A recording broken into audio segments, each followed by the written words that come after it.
Buenos días a todos y a todas. Bienvenidas al acto de inauguración de la jornada Territorios, Bienestar y Cuidados, ampliando los casos de estudio de Comures y Madrid. Pues me gustaría mucho presentar, aunque yo creo que conocéis a todos los miembros de la mesa, pero me gustaría presentarlos. En primer lugar está Álvaro Ardura Urquiaga, que es del grupo de investigación Locus de la Universidad Politécnica, que casi es complutense, que tenemos adoptado.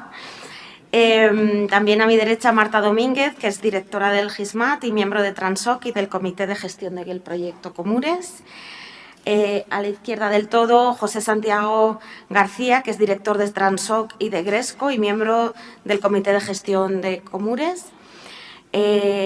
También está Margarita Barañano, que es la investigadora principal del proyecto Comures, codirectora de Gresco y miembro de Transoc. Todos son unas siglas con poderío.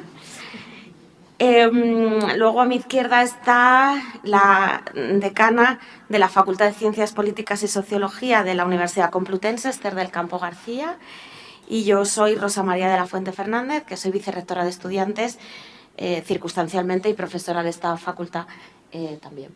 Así que nada, sí, también tenemos la suerte de contar con el ministro Joan Subirats, que amablemente pues no podía venir, pero no ha querido dejar de estar y de enviar unas palabras a través de un vídeo estupendo que vamos a ver. Antes de dar la palabra a todos los que están en la mesa, pues me gustaría agradecer también la presencia de todos y todas los que estáis aquí, bien como oyentes, como ponentes o como participantes de alguna manera. Así que nada más, os voy a ir dando la palabra.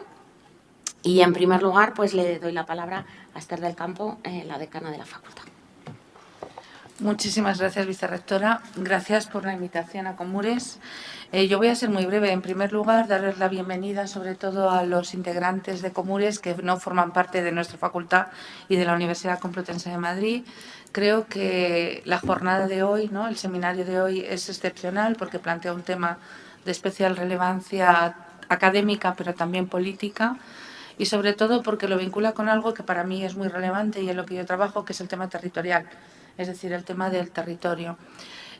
Cuando yo pensaba un poquito, nada, dos líneas, ¿no?, sobre cómo interpreto o cómo creo yo interpretar esta visión de territorios, bienestar y cuidados, pensaba en dos procesos que se estaban produciendo en la actualidad. Uno es una cierta deslocalización de los cuidados, en el sentido de que muchas veces pensamos en las políticas de cuidados y los servicios de cuidados sin pensar en qué territorios están, diríamos, en qué territorios se está interviniendo, se están desarrollando estos cuidados. Y por otra parte pensaba en una cierta deshumanización. Es decir, es verdad que hemos estudiado mucho los cuidados, por ejemplo, desde la perspectiva de género, pero también es cierto que en muchas ocasiones pensamos en las políticas y en los servicios públicos de cuidados como una política pública donde hay como diferentes redes de actores que interactúan, ¿no?, y que se interrelacionan, pero donde de verdad no nos damos cuenta de la trascendencia, diríamos, humanística que pueden tener estos cuidados. Está claro que creo que todos estos trabajos que vienen a plantear esa relación, ¿no?, con lo local, con lo territorial, pues de alguna manera tienen que ver sobre todo con el impacto desigual que produce la crisis del COVID-19. En muchas ocasiones, sobre todo en el terreno de los cuidados, diríamos, el eslogan fue quédate en casa, ¿no?, y te quedas en casa y efectivamente de repente trasladas a otro ámbito, ¿no?, que es el ámbito cotidiano y el ámbito de la casa, el problema de los cuidados, quién se hace cargo de los cuidados. Esto significó, lógicamente, una desigual distribución de los cuidados, sobre todo desde la perspectiva de género. Fuimos nosotras las que tuvimos que encargarnos de una manera mucho más directa de los cuidados y sin ninguna duda profundizó eso que hemos llamado tradicionalmente la división sexual del trabajo, que es cierto que también se vio afectada en gran medida por este, diríamos, impacto tan fuerte, tan brutal que tuvo la COVID-19. Por eso creo que la idea de repensar el enfoque de cuidados y fortalecer la política de cuidados tiene que buscar una manera, o sea, una perspectiva más integral, más sistémica, que sea capaz de enlazar con otras políticas públicas. Y en este sentido, el enfoque territorial al estudio de los cuidados creo que es fundamental. Nos encontramos en una encrucijada, yo intento definirla como ecopolítica, es decir, o lo que hemos llamado en esta facultad una transición ecosocial, en una transición donde estamos de alguna manera aventurando, creo yo, ¿no? Un cierto futuro, pero un futuro, ojo, que yo lo veo, bueno, no soy tan pesimista como Borrell, no sé si viene una tormenta o viene el invierno, pero un futuro preocupante, ¿de acuerdo?, que impone un cambio seguramente del sistema de producción o una transformación, vamos a decirlo así, del sistema de producción y de reproducción, que precisa fortalecer el papel de los territorios de manera de verdad muy importante, defender también la comunidad política, una política, además una comunidad política activa, participativa, que sea capaz, de acuerdo, de luchar, ¿no?, por estos derechos. Y también, de alguna manera, mantener una convivencia que se base en una economía más centrada también en lo territorial, en lo local. Fijaros que una de las cosas que estamos pensando desde la facultad, y creo que puede ser una oportunidad, es en la próxima primavera hacer un seminario en torno, yo creo que se lo comenté a Andrés, de la economía del bien común. Es decir, volvernos a plantear hasta qué punto, ya sé que eso tiene también una crítica desde una parte de la izquierda, pero me gustaría que nos replanteáramos, de acuerdo, esa base más social de esos cambios económicos. Es necesario hacer visible la importancia de los cuidados, pero también de los territorios, y es preciso pasar de las desigualdades entre las personas para garantizar una cultura del cuidado que incluya el territorio y desde allí pensar una acción discursiva y política que de alguna manera plantee la ecodependencia y que también ubique toda esta problemática de los cuidados del territorio, yo creo que aquí en el ámbito de la acción colectiva y de la acción política. Es decir, estoy haciendo un discurso bastante politizado, pero creo que no basta solamente con plantearnos desde una perspectiva teórica el tema del enfoque territorial de los cuidados, sino que creo que esto tiene que trascender, de acuerdo, a una, diríamos, a casi, yo diría, una activación política desde el territorio. No voy a decir mucho más. Quiero dar la enhorabuena a Comures y a todos los grupos que participan en Comures por la iniciativa. Espero que sea una jornada extremadamente provechosa. Yo voy a seguir una parte de la jornada si puedo y espero aprender mucho, y muchísimas gracias por invitarme a esta presentación. Gracias.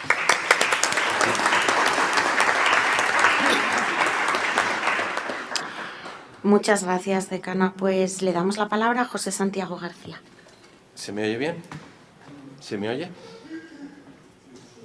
Y bueno, pues a los profesores invitados, a Marius Domínguez Amorós y a Ismael Blanco. Marius Domínguez es presidente de la Federación Española de Sociología y delegado del rector de la Universidad de Barcelona para la formación continua y profesional. Y Ismael Blanco, catedrático de la Universidad Autónoma de Barcelona, director del IGOP.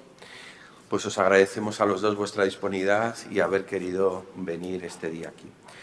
Y bueno, a los grupos que han hecho posible este proyecto, a Gresco, a GISMAT, de la UCM, al Opus de la Universidad Politécnica de Madrid, al Instituto Transoc, yo abro un nombre en este caso desde este instituto, que bueno, pues que siempre ha intentado, pues con su financiación económica y con su trabajo, pues a apoyar todo este tipo de iniciativas.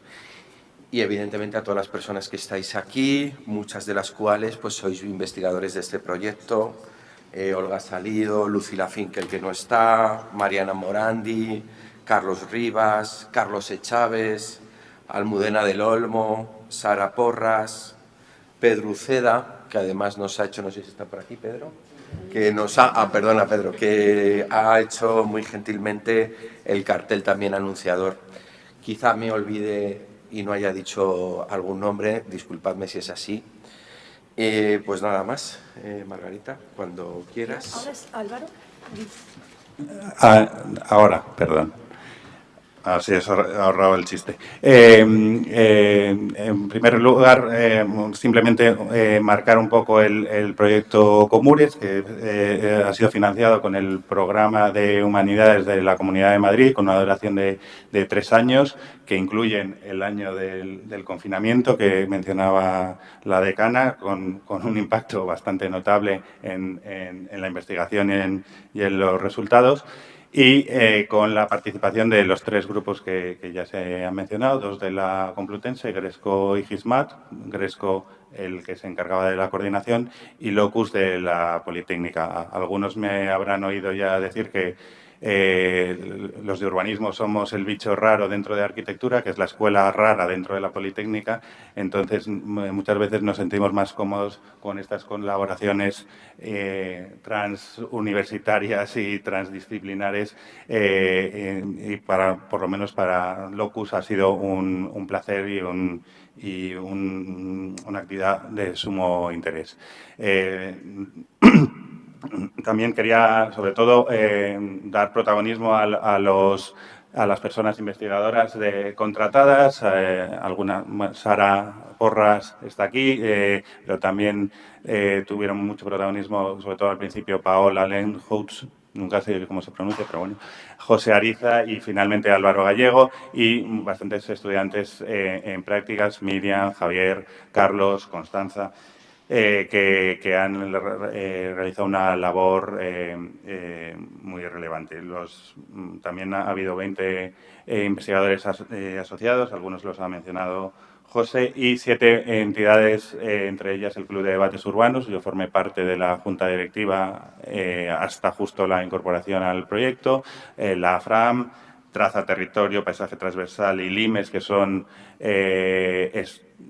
estudios de arquitectura y urbanismo un tanto sui generis, con una componente social muy, muy importante, la Fundación El Puente, Provivienda y todos ellos con un ecosistema bastante peculiar de colaboración, ¿no?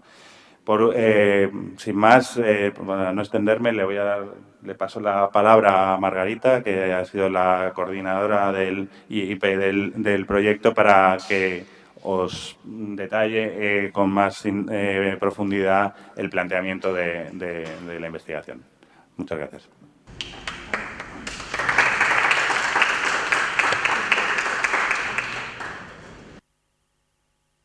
Como somos muchas personas, intentaré no alargarme, cosa que no suele ser el caso, pero espero que si suceda me aviséis y pueda recordar. La pregunta, como plantearía la decana, es ¿por qué? ¿Por qué estudiamos el territorio en relación con esa temática de los cuidados y el bienestar y, además, en el caso de las ciudades?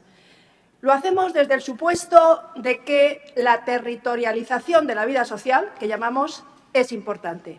¿Qué entendemos por territorialización de la vida social? En parte se ha entendido, y algo después dirá el ministro en un magnífico vídeo que nos ha preparado en esa dirección, normalmente se ha relacionado, y sobre todo últimamente, con la importancia de los espacios de proximidad.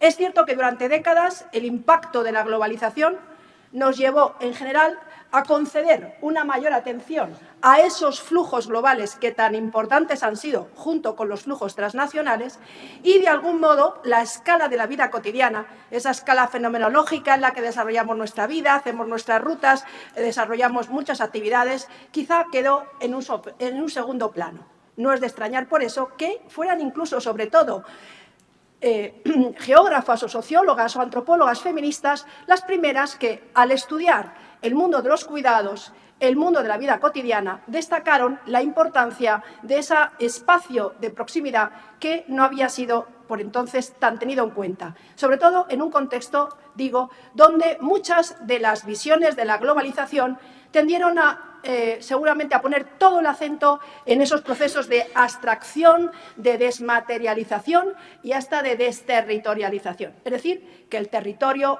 contaría menos.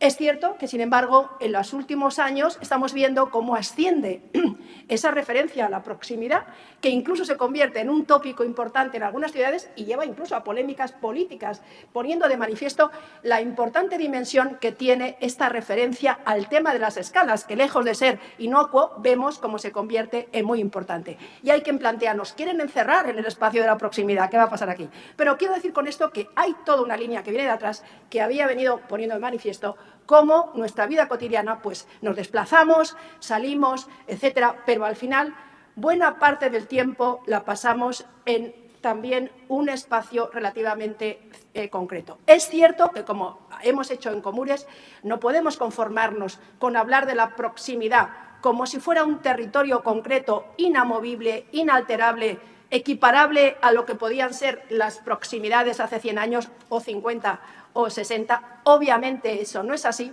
pero en ese sentido nos ha parecido que lo importante no es olvidar las proximidades y tirar el niño con el agua sucia, ni tampoco olvidarnos de sus cambios, sino justamente poner el acento en cómo el impacto de lo global estaría transformando esos espacios de proximidad que, sin embargo, seguirían siendo centrales a todos los efectos, porque la vida suele desarrollarse, como hemos visto, en comunidades, en redes sociales, en iniciativas que no son siempre maravillosas, que no queremos esencializar, sabemos que pueden ser conflictivas, pero que son los espacios, los tiempos y las redes en relación con las cuales nos sostenemos, como explicaría José Santiago o Martuchelli, los soportes, ¿no?, o Robert Castell, que nos mantienen la vida.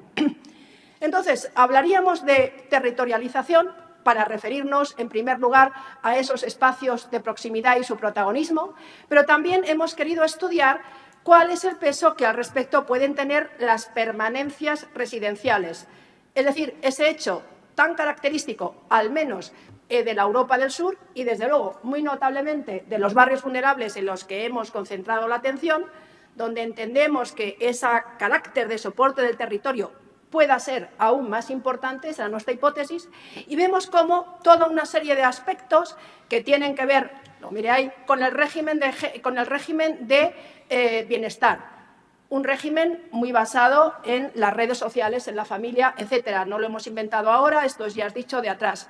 Con el régimen también de vivienda, un régimen básicamente de propiedad privada. Sabemos que la connotación de la vivienda en nuestros entornos es fundamental y muy importante, y son muchos. Mercancía, elemento para invertir, pero también para mucha gente hay un elemento patrimonial ahí clave en cuanto a refugio frente, y sobre todo ha sido un elemento promocionado desde las políticas públicas hace muchas décadas. El caso es que en la Europa del Sur sabemos que tenemos un 76-75% de vivienda en propiedad, y eso va muy ligado a una permanencia en el territorio de aquellas personas, luego veremos datos, sobre todo que son propietarias, a partir de una cierta edad. Un régimen de cuidados con muy escasa cobertura pública y, por tanto, también donde el acceso selectivo a los mercados hace que sea fundamental toda la que sea esa red informal, lo que hemos llamado en este proyecto al final, como producto de la investigación, el entramado de cuidados y ayuda mutua, porque es complejo y compuesto por modalidades muy distintas de intercambios, y un régimen laboral también caracterizado hasta hace poco, esperemos que pueda ir cambiando, por una elevada precariedad. Todo esto nos lleva a un contexto donde el arraigo territorial, la permanencia en el territorio, en el contexto de toda una serie de circunstancias, parece que tiene un peso importante, y además no solamente es que lo tenga, sino nos parece que lo tiene no solo por razones socioculturales, como a veces se ha dicho, la identificación con el territorio, el sentirnos parte de él, el sentido de pertenencia, que evidentemente son importantes, pero no solo es por eso. Y hemos visto cómo en el trabajo cualitativo efectivamente aparecen muchas referencias a mis padres viven cerca, mis tíos viven al lado, tengo los amigos que me echan una mano, si tengo que dejar a la niña la dejo en la peluquería, porque en la peluquería me conocen. En fin, hay todo un entramado de contactos, de redes que están muy territorializadas y que juegan un papel en esa vida cotidiana que al final necesita unos pocos soportes como mínimo y esos en buena medida se buscan a través de estos medios. Y en fin, junto con ello también hay movilidades, porque no podemos hablar de inmovilidades residenciales absolutas en absoluto, pero esas movilidades residenciales también hemos visto cómo en muchos casos se despliegan también en espacios de proximidad. Es decir, que predominan las movilidades que se dirigen a espacios de relativa cercanía. Por ejemplo, ¿cuáles? Pues dentro de la ciudad, en el mismo distrito o en un distrito adyacente. Algo también característico. Y, por último, José Ariza, dentro del proyecto, y convirtiéndolo en el eje de su tesis, ha estudiado de una forma muy interesante cómo también esa territorialización tiene que ver con otra forma de movilidades, las movilidades cotidianas, diarias, rotacionales, que, excepto por lo que hace a las laborales, donde, como nos ponía de manifiesto Jesús Leal siempre con sus estudios, tienden a ser muy asimétricas, las personas de barrios vulnerables justamente desarrollan movilidades laborales muy largas porque generalmente los centros de empleo no han hecho sino concentrarse y reconcentrarse en una ciudad como Madrid y perder empleos en el sur. Hay, por tanto, que hacer grandes distancias, recorrer grandes distancias y generalmente más para gente que vive en barrios vulnerables, pero, sin embargo, las movilidades no laborales cotidianas, por cuidados, por gestiones, por consumo, por ocio, generalmente están bastante, digamos, desarrolladas o bastante concentradas, no todas, claro, pero en un porcentaje bastante importante dentro del ámbito del barrio. Esto, con el momento de la COVID, fue espectacular. Pero incluso fuera de la COVID, realmente esas, digamos, perímetro del espacio de proximidad, que ya me entendéis, es el barrio, pero, en fin, no es que sea administrativamente de forma cuadriculada el barrio, pero sí lo que de alguna forma se entiende por espacios de proximidad, pues juegan un papel muy importante. A partir de ahí desarrollamos esta hipótesis de cómo este modelo territorializado de la vida está relacionado también con ese entramado de ayuda mutua. Claro, nos podrían criticar, hombre, esto de hablar de un territorio, una comunidad, una gente, esto es como muy antiguo, porque dentro del territorio hay personas que igual se conectan por internet con gente lejana, pero no conocen a la persona de enfrente. Es cierto, esto también pasa, efectivamente las conexiones a distancia son cada vez más importantes y hay una hibridación entre las relaciones a distancia y las relaciones de proximidad. Pero, de nuevo, estudiar cómo esas relaciones de proximidad, cómo ese entramado de ayuda mutua se modifica en un contexto de flujos globales y de distancias cada vez más alargadas, no equivale a negar lo que parece una realidad. Y es que para casi todo el mundo, vivir 20, 30, 40 años en el mismo barrio, en la misma localización, pues hace que desarrolles unas relaciones bastante, podríamos decir, siguiendo el concepto de Granovetter, unas relaciones fuertes con personas cercanas. Que lo que hemos observado es que en los barrios periféricos son fundamentalmente familiares, aunque no solo, y en los barrios más gentrificados pues siguen siendo fundamentales e incluyen cada vez más a personas conocidas que no son estrictamente emparentadas biológicamente, pero que incluso se equiparan con la noción de familia. Si necesito algo, me voy a mi amiga, que es como si fuera de mi familia de toda la vida. Sigue manejándose la idea de familia. Aparece paradójicamente o curiosamente la idea incluso de pueblo, si es que esto es como un pueblo, aunque ya obviamente sabemos que no lo es. Pero esa idea, ese sentido, tiene un valor sociocultural y también es lo que nos ha interesado en esta investigación, un valor que tiene que ver con una organización cotidiana donde el mercado es relativamente inaccesible para mucha gente, el Estado da una provisión en cuidados y en vivienda, sabemos, hoy por hoy, extraordinariamente escasa, y, por tanto, lo que te queda pues, son esa red de esas lógicas de don sin contrapartida, que diría Emilio Lamo, que estaba el otro día por aquí, o esas lógicas de la reciprocidad, que diría Polanyi, o esos entramados complejos, variables, inestables y fluidos, ya Fernando nos recordaría que son fluidos, pero son que existen en los contextos locales. Bueno, y con esto ya acabo, luego seguiremos con ello. Simplemente añadir que, como segunda ponente, teníamos a Raquel Martínez Buján, que nos hablaría de esto, y como pues ella no podía venir por una circunstancia completamente justificada sobrevenida, pues explicaremos con Mures en su lugar y ahí tendremos ocasión de seguir abundando sobre todo esto. Muchas gracias.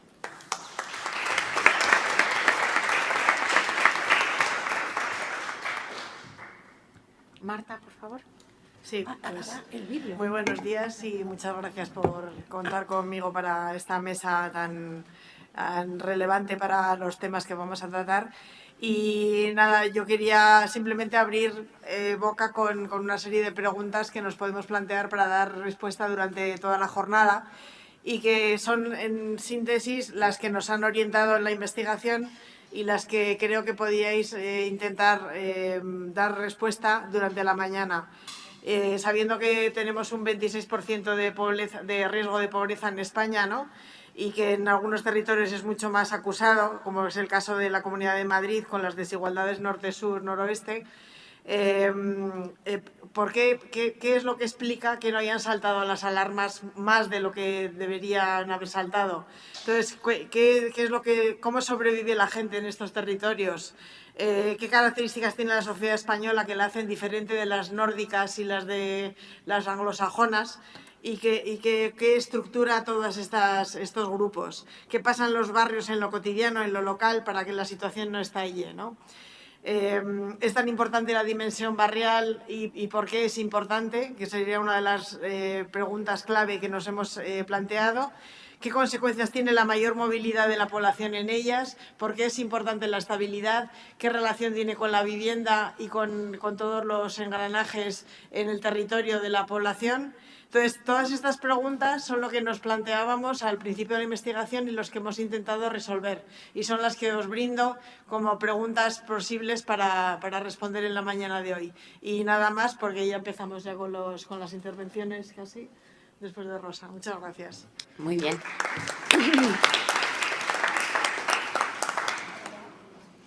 Muchísimas gracias por todas los agradecimientos y las intervenciones.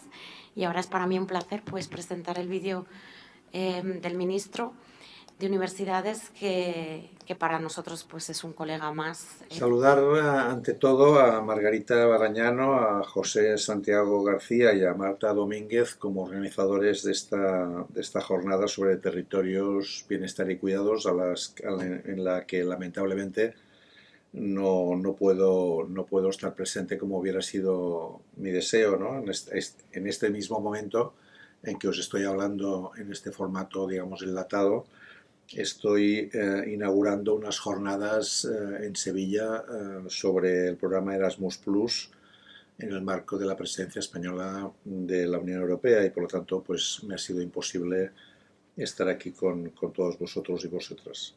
También saludar evidentemente a Esther del Campo y a mis compañeros de la Autónoma de Barcelona, a Màrius Domínguez y Ismael Blanco de l'IGOP, y al resto de intervenientes de estas jornadas, ¿no? Para mí me hubiera gustado mucho estar ahí y no he querido dejar de participar, aunque fuera así a través de esta manera, porque digamos, la temática que se trata en esta jornada me parece especialmente importante, y además ha sido una parte o forma parte relevante de lo que es mi trayectoria también académica e investigadora en el Instituto de Gobierno y Políticas Públicas, y en todo el trabajo que hemos ido desplegando desde allí en temas de políticas públicas y territorio, ¿no? Siempre hemos considerado desde el IGOP que el factor territorial, el factor de la localización, es un factor muy importante a la hora de plantear y de discutir sobre políticas públicas. ¿Por qué? Porque en muchos casos el factor de la proximidad y el debate sobre comunidad acaban siendo muy relevantes para el funcionamiento de las políticas públicas. Lo hemos hecho en políticas de salud, lo hemos hecho en políticas educativas, en políticas de desarrollo económico y también, claro está, en políticas sociales.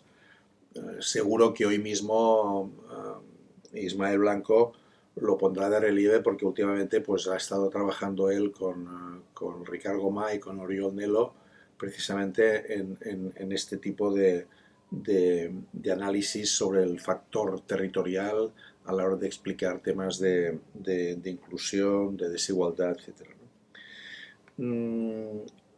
Yo creo que mi intervención, aparte del saludo más institucional, si queréis, sí que quiere entrar en algún elemento que para mí ha sido especialmente relevante a lo largo de mi trayectoria, y que cuando se me planteó la posibilidad de hacer esta intervención así online, pues pensé que podría hacer, ¿no? las políticas públicas son respuestas colectivas a problemas comunes. Y en esta respuesta colectiva tiene un especial protagonismo, pero no único, ni de carácter monopolista, las administraciones públicas.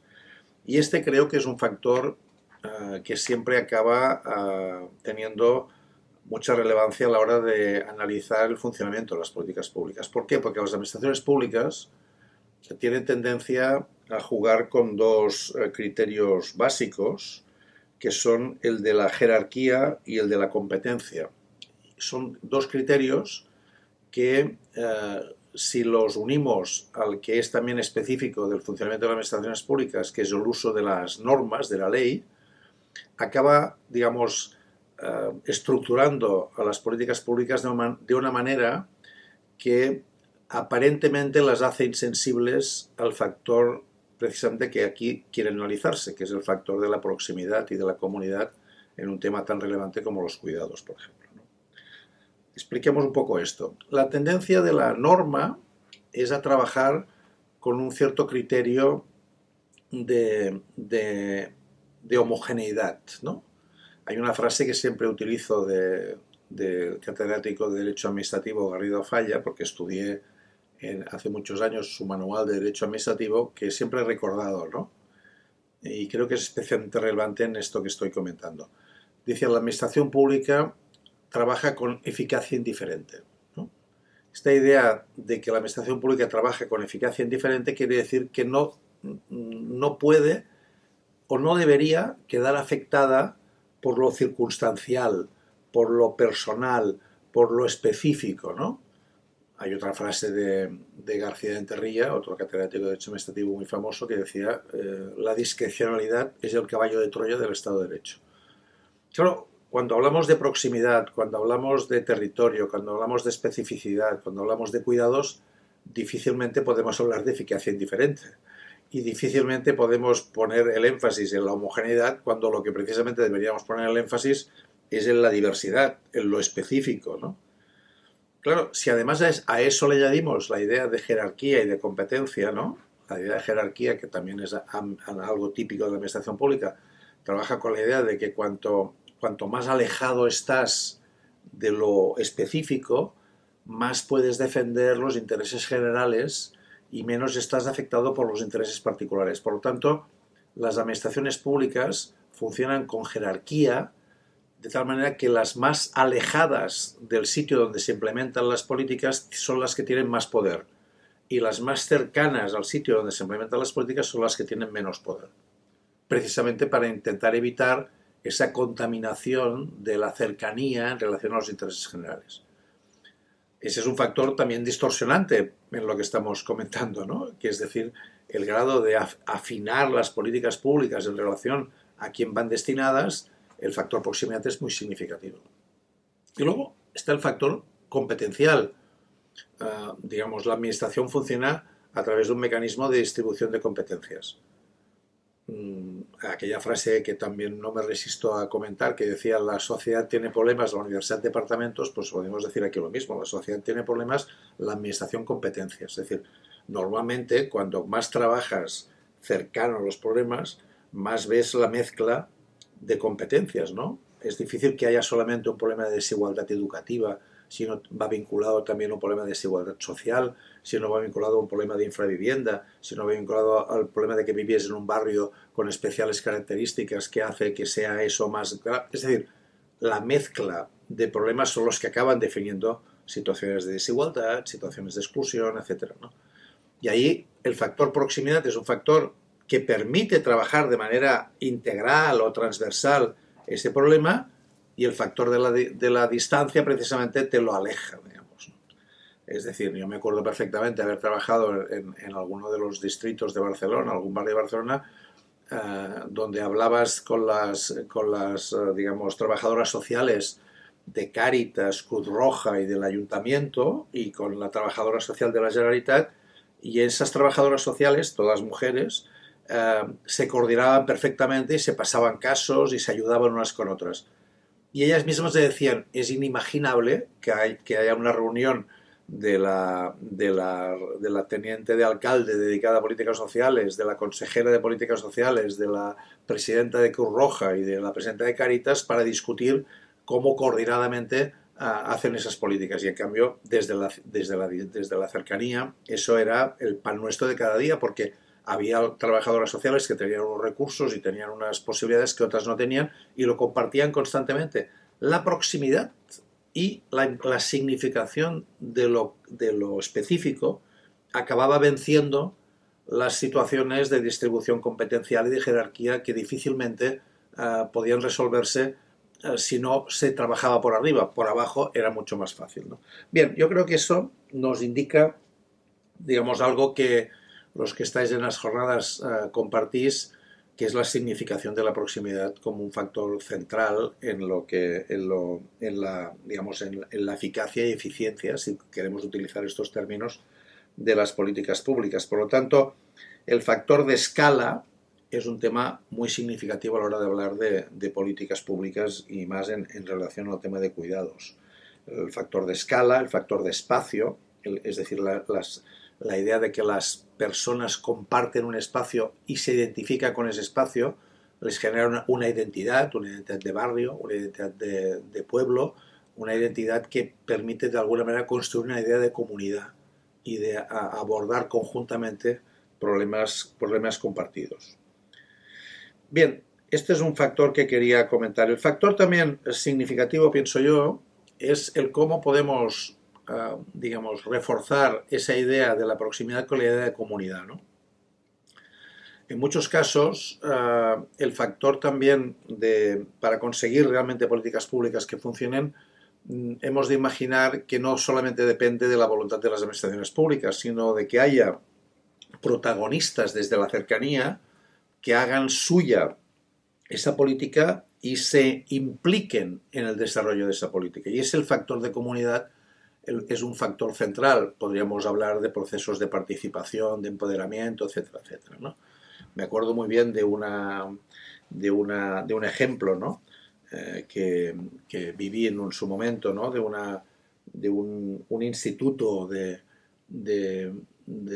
enseñanza media en un pueblo cercano a Manresa, donde, digamos, me comentaron, me explicaron que había una serie de desperfectos en el instituto que tenían que solventarse para que el funcionamiento del instituto fuera bueno, y antes de empezar el curso pidieron recursos a la Generalitat para arreglar esos desperfectos de pintura, de puertas, de la sala de informática, etc. La Generalitat en un momento que no tenían recursos, no se los quisieron dar. Entonces ellos decidieron hacerlo por su cuenta, ¿no? Desde una lógica comunitaria, es decir, los padres del instituto, los padres y madres del instituto, junto con alumnos de los últimos cursos y algún profesor, se pusieron durante el verano, ¿no? Alguno tenía pintura, el otro hacía, ¿no? Conocía a alguien que podía arreglar la puerta, se pusieron a arreglarlo. Y entonces, claro, llegó un momento en que ese proceso de empoderamiento, ¿no? les hizo un poco, digamos, de alguna manera responsables de ese instituto. Y entonces decidieron también que por qué no abrían los patios del instituto a gente que los pudiera utilizar, por qué no utilizar la sala de informática para que personas no solamente del instituto pudieran utilizarlas, etcétera, etcétera. Y la Generalitat les impidió hacer este proceso. Claro, fijaos que en el fondo había un proceso de construcción de comunidad y de implicación que generaba un nivel de asunción de responsabilidades que tenía que ir acompañado de una redistribución de poderes.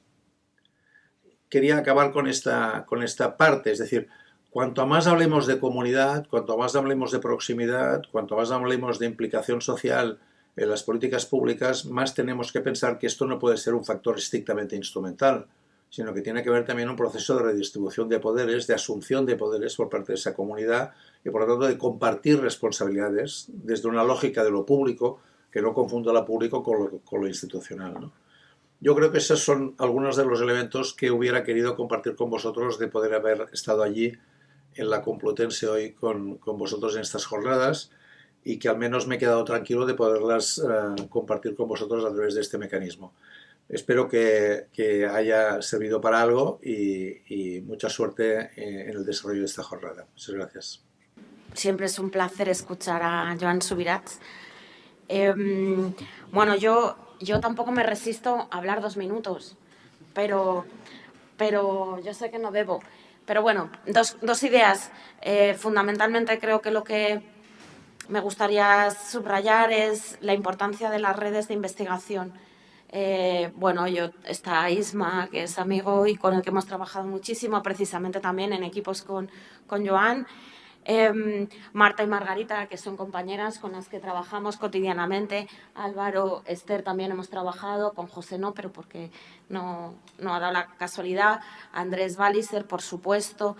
Quiero decir, bueno, todos los que estamos aquí, de alguna manera o de otra, estamos mirando las realidades sociales desde un montón de perspectivas diferentes, que al final yo creo que es precisamente en las redes de investigación donde podemos disfrutar del conocimiento de otros, de los avances de otros y de unir fuerzas para mirar la complejidad de los fenómenos sociales. Entonces, en primer lugar, quiero subrayar la importancia de que cuando vemos Transoc, Gresco, GISMAT, Locus, Comures, ¿no? Da igual, es que estamos trabajando en red y yo creo que eso es muy importante, ¿no? Y cuando lo hacemos también con otras universidades, pues todavía más. Y eso es lo que yo creo que tenemos que continuar resistiendo trabajando en red, ¿no? Cada vez las cosas se nos ponen más difíciles para trabajar en red. Cada vez es más fácil competir. Hay como competencia por recursos, competencia por proyectos, competencia y al final yo creo que parte de la resistencia de los investigadores está en trabajar y en continuar trabajando en red. En segundo lugar, hay una cosa que el ministro dice mucho, que yo pensé que lo iba a decir hoy, pero no lo ha dicho, que es que las administraciones tienen competencias, pero además tienen incumbencias. Y en ese sentido, yo creo que lo dice cuando habla de las ciudades, que tienen que asumir muchas veces retos que no pueden, que no tienen claramente especificadas sus competencias. Y yo creo que las universidades también tenemos que asumir incumbencias que son fundamentales, ¿no? Cuando yo intento hacer una universidad de cuidados, me suelen decir, es que nosotros no somos una ONG. Y entonces yo digo, bueno, yo creo que la universidad tiene una responsabilidad social, uno, del cuidado de sus estudiantes y dos, de trasladar a la población, a la sociedad, los resultados de su investigación que les puedan permitir mejorar en lo cotidiano, ¿no? Y eso yo creo que lo hace muy bien esta facultad y que lo tendríamos que seguir haciendo muy bien a través de lo que también en la ley, en la LOSU, yo rescato, que es la ciencia ciudadana, ¿no? Y creo que ese es el objetivo que tendríamos que tener una universidad que en este entramado de bienestar y cuidados tenga un rol de cuidadora, de generación de itinerarios de equidad y de inclusión. Y por el otro lado también creo que tendríamos que trabajar como trabaja Comures, con los barrios, con los territorios, con los actores. Y de hecho, cuando nosotros en el Master for Cities trabajamos, vienen nuestros estudiantes de todo el mundo, ¿no? Que han pasado primero por 3 universidades europeas, centroeuropeas, de superproducción de conocimiento. Lo que más valoran cuando vienen aquí es que nosotros trabajamos en los territorios, les enseñamos los territorios, bajamos a trabajar con los actores sociales, y eso es algo que yo creo que es una riqueza que tiene esta facultad y que tenemos que seguir impulsando. Así que nada más, para mí es un placer estar aquí. Voy a ir entrando y saliendo porque la decana y yo tenemos nuestros asuntillos, pero después espero poder incorporarme y desde luego pues seguro que va a ser una jornada muy, muy interesante. Muchísimas gracias y queda inaugurada la jornada.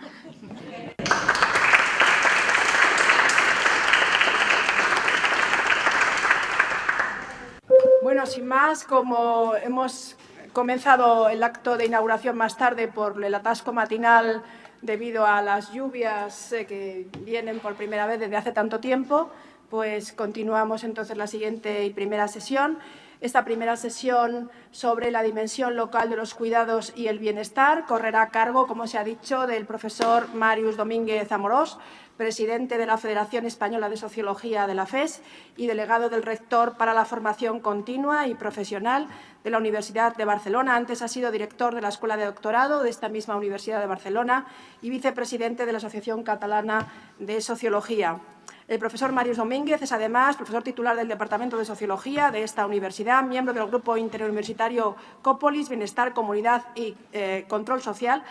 Y, bueno, pues todo eso hace que las temáticas que ha trabajado, sus líneas de investigación, nos hayan interesado especialmente. La verdad que este seminario lo concebimos gracias a la oferta que nos hizo Transoc de poder financiarlo, para dedicarlo a, una vez que habíamos acabado Comures, de ahí el título de Más allá de los casos de estudio de Comures, aunque tenemos también la alegría de decir que hace 2 días nos han comunicado la resolución definitiva del nuevo proyecto, Biarbu, que empezaremos ya, por tanto, en breve, que lo que intentará será abordar una temática muy parecida, pero no en Madrid, sino en 6 ciudades españolas. Y, claro, pues con toda esta línea de trabajo, nos ha interesado muchísimo el trabajo del profesor Màrius Domínguez por todo lo que ha publicado sobre la cuestión del bienestar en relación con los aspectos de reproducción social, en relación con los aspectos de la desigualdad en juego y en relación también con cuestiones incluso de trabajo doméstico o en parejas de doble ingreso u otras. Así que también a esto le ha unido otra dimensión que nos parece muy interesante, la comparada. En su caso, comparaciones internacionales a escala europea y a escala iberoamericano. Tenemos que decir que nosotras también y nosotros trabajamos en esa escala gracias a un proyecto de la Unión Iberoamericana de Universidades que esperamos… ¡Ay, se ha ido la vicerrectora! Pero a ver si nos convocan, nos abren otra convocatoria. Y porque pudimos disfrutar de 2 ayudas y ello nos permitió desarrollar en el proyecto GenderRap el mismo tipo de estudios en 5 ciudades comparadas, en Sao Paulo, en Buenos Aires, en México, en Barcelona y en Madrid, porque llegamos a la conclusión de que probablemente una de las cuestiones de convergencia que teníamos era precisamente ese elemento local tan importante, que siempre lo es, como nos ha explicado en las anteriores ponencias, y nos ha explicado el ministro también en su magnífica intervención, pero que pensamos que seguramente en nuestro contexto es marcadamente incluso más relevante. Entonces, nos interesa mucho el contexto iberoamericano, en el que el profesor Màrius Domínguez es un gran experto, tiene incontables publicaciones sobre esto y también proyectos de investigación en marcha, y por todo ello pues nos ha interesado desde esta concepción de este seminario como un seminario sobre todo de puertas afuera, para el debate, pero también de puertas adentro para intercambiar perspectivas, resultados y formas de estudio. Así que muchísimas gracias por haber sacado un hueco en esa apretada agenda para estar con nosotras y nosotros, y sin más te cedo la palabra. Muchas gracias, Margarita. Hola a todos, a todas. Muchas gracias Margarita, Marta, Andrés, a José por darnos la oportunidad de poder hacer antes lo hablaba con alguna compañera, ¿no?, de poder dedicar un espacio en nuestras agendas, ¿no?, de gestión académicas, de clases, para encerrarnos y poder charlar y poder compartir pues, cosas que nos preocupan, cosas que nos ocupan, ¿no?, que son los temas que estamos investigando. Porque muchas veces tenemos pocos tiempos y pocos espacios y nos cuidamos poco, ¿no?, de estar juntos algunos momentos y charlar y compartir, ¿no? Esa vorágine de nuestras vidas académicas y científicas pues nos hace a veces escucharnos poco. Yo estaba pensando antes cuánto tiempo hace que no escucho a Marta, por ejemplo, ¿no?, cuando hemos tenido a veces muchas ocasiones de escucharnos, o cuando leemos con atención. Y digo con atención, ¿no?, ciertas cosas en esas vorágines, ¿no? Por tanto, muchísimas gracias por darme la oportunidad de tener una excusa, de dedicarme durante 2 días a preparar una ponencia, porque uno tiene que preparar, ¿no?, y entonces hace esos huecos en sus agendas. Y también muchas gracias por permitirme estar un día aquí en Madrid y estar esta mañana en la Complutense, que aunque no es mi casa, pues es como mi segunda casa, porque siempre es un placer compartir y acompañaros, ¿no? Yo la verdad es que cuando, Margarita, voy a intentar cumplir con el tiempo, vamos un poco en retraso, es difícil, los profesoras universitarias no tenemos como nuestras virtudes el ser claros y os aseguro que yo tampoco, pero voy a intentar hacerlo. Yo cuando Margarita me enfrascó y me animó a que compartiese con vosotros y vosotras lo que estamos trabajando y me dio ese título, ¿no?, de la dimensión local de los cuidados y el bienestar, yo no presté demasiada atención a lo que me estaba proponiendo.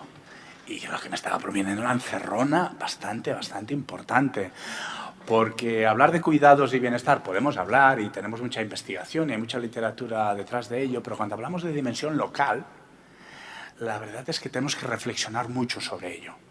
¿Qué entendemos por local?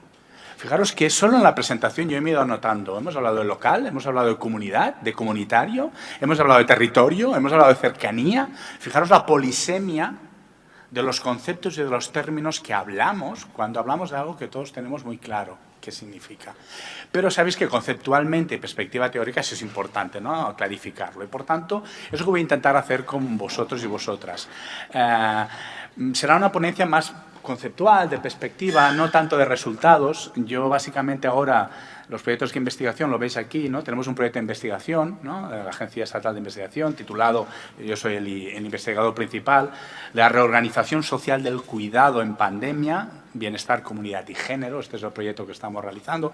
Llevamos un año y medio, estamos en pleno trabajo de campo, os podéis imaginar. Por tanto, os voy a hablar poco de resultados. Espero que tengamos más oportunidades de compartir resultados que tengamos de nuestros proyectos, sino más de cuáles son los marcos analíticos que estamos utilizando, cómo lo estamos planteando, etcétera. Esto es un poco la idea que tengo que compartir, básicamente, porque yo creo que eso es lo que tenemos que compartir, ¿no?, las miradas que estamos haciendo sobre los temas que nos preocupan, en este caso los cuidados y el bienestar. Cómo lo enfocamos, qué perspectivas estamos utilizando y cuáles son los enfoques que estamos realizando. Concretamente este proyecto, me gustó mucho escuchar el nuevo proyecto que tenéis en marcha. Este proyecto de Organización Social del Cuidado lo realizamos somos diversos territorios a nivel estatal que lo estamos realizando. Estamos desde Cataluña a la Comunidad Catalana, está el País Vasco, con la gente de la Universidad Pública del País Vasco, está la gente de Mallorca, de Islas Baleares, la Universidad de Mallorca, y Valencia. Por tanto, estos son los territorios y también hacemos una comparativa en ciudades españolas, en este caso, fijaros qué ciudades, estamos en el norte, y no me preguntéis por qué estas ciudades no otras, porque ya sabéis que muchas veces eso se trata de redes, ¿no?, de colegas que nos preocupa, estamos interesados, nos ven bien los tiempos de nuestros proyectos, ¿no?, y por eso colaboramos. Por lo tanto, os voy a hablar mucho de lo que hemos estado trabajando a estos primer año y medio respecto a esto, y os voy a hablar también de experiencias sobre temas de cuidados de una perspectiva comparada latinoamericana, que tenemos que prestarle atención porque yo creo que nos están enseñando muchas cosas, muchísimas cosas sobre los temas de cuidados, sobre los sistemas nacionales de cuidados, sobre sus problemáticas, etc. Dicho esto, perdonadme, voy a jugar. Yo he planteado hablaros de 4 temas, ¿no? El tema de cuidados y bienestar, tema de pandemia y COVID. Yo creo que dedicarnos a cuidados y a bienestar es fundamental hoy en día. Y fijaros que muchos de los proyectos que estamos trabajando ahora es hablar de lo que hemos aprendido y de cuáles son los resultados, consecuencias o trayectorias de lo que supuso la pandemia del COVID-19. Pandemia, sindemia, sabéis que hay todo el concepto de sindemia, donde nos hablan no solo de la pandemia sanitaria, sino de la pandemia medioambiental, de la pandemia ecológica, de la medioambiental ecológica, lo mismo, la pandemia social, etcétera. Por tanto, concepto sindemia de Singer y otros autores que se está incorporando. Os hablaré un poco de la perspectiva territorial, pero aquí seré muy breve, porque yo creo que en esta sala hay personas que tienen unos conocimientos mucho más amplios de lo que significa la perspectiva territorial adaptada a los cuidados, y me centraré o intentaré centrarme en la dimensión local y cómo estamos aproximándonos nosotros en nuestro proyecto de investigación en esa dimensión local.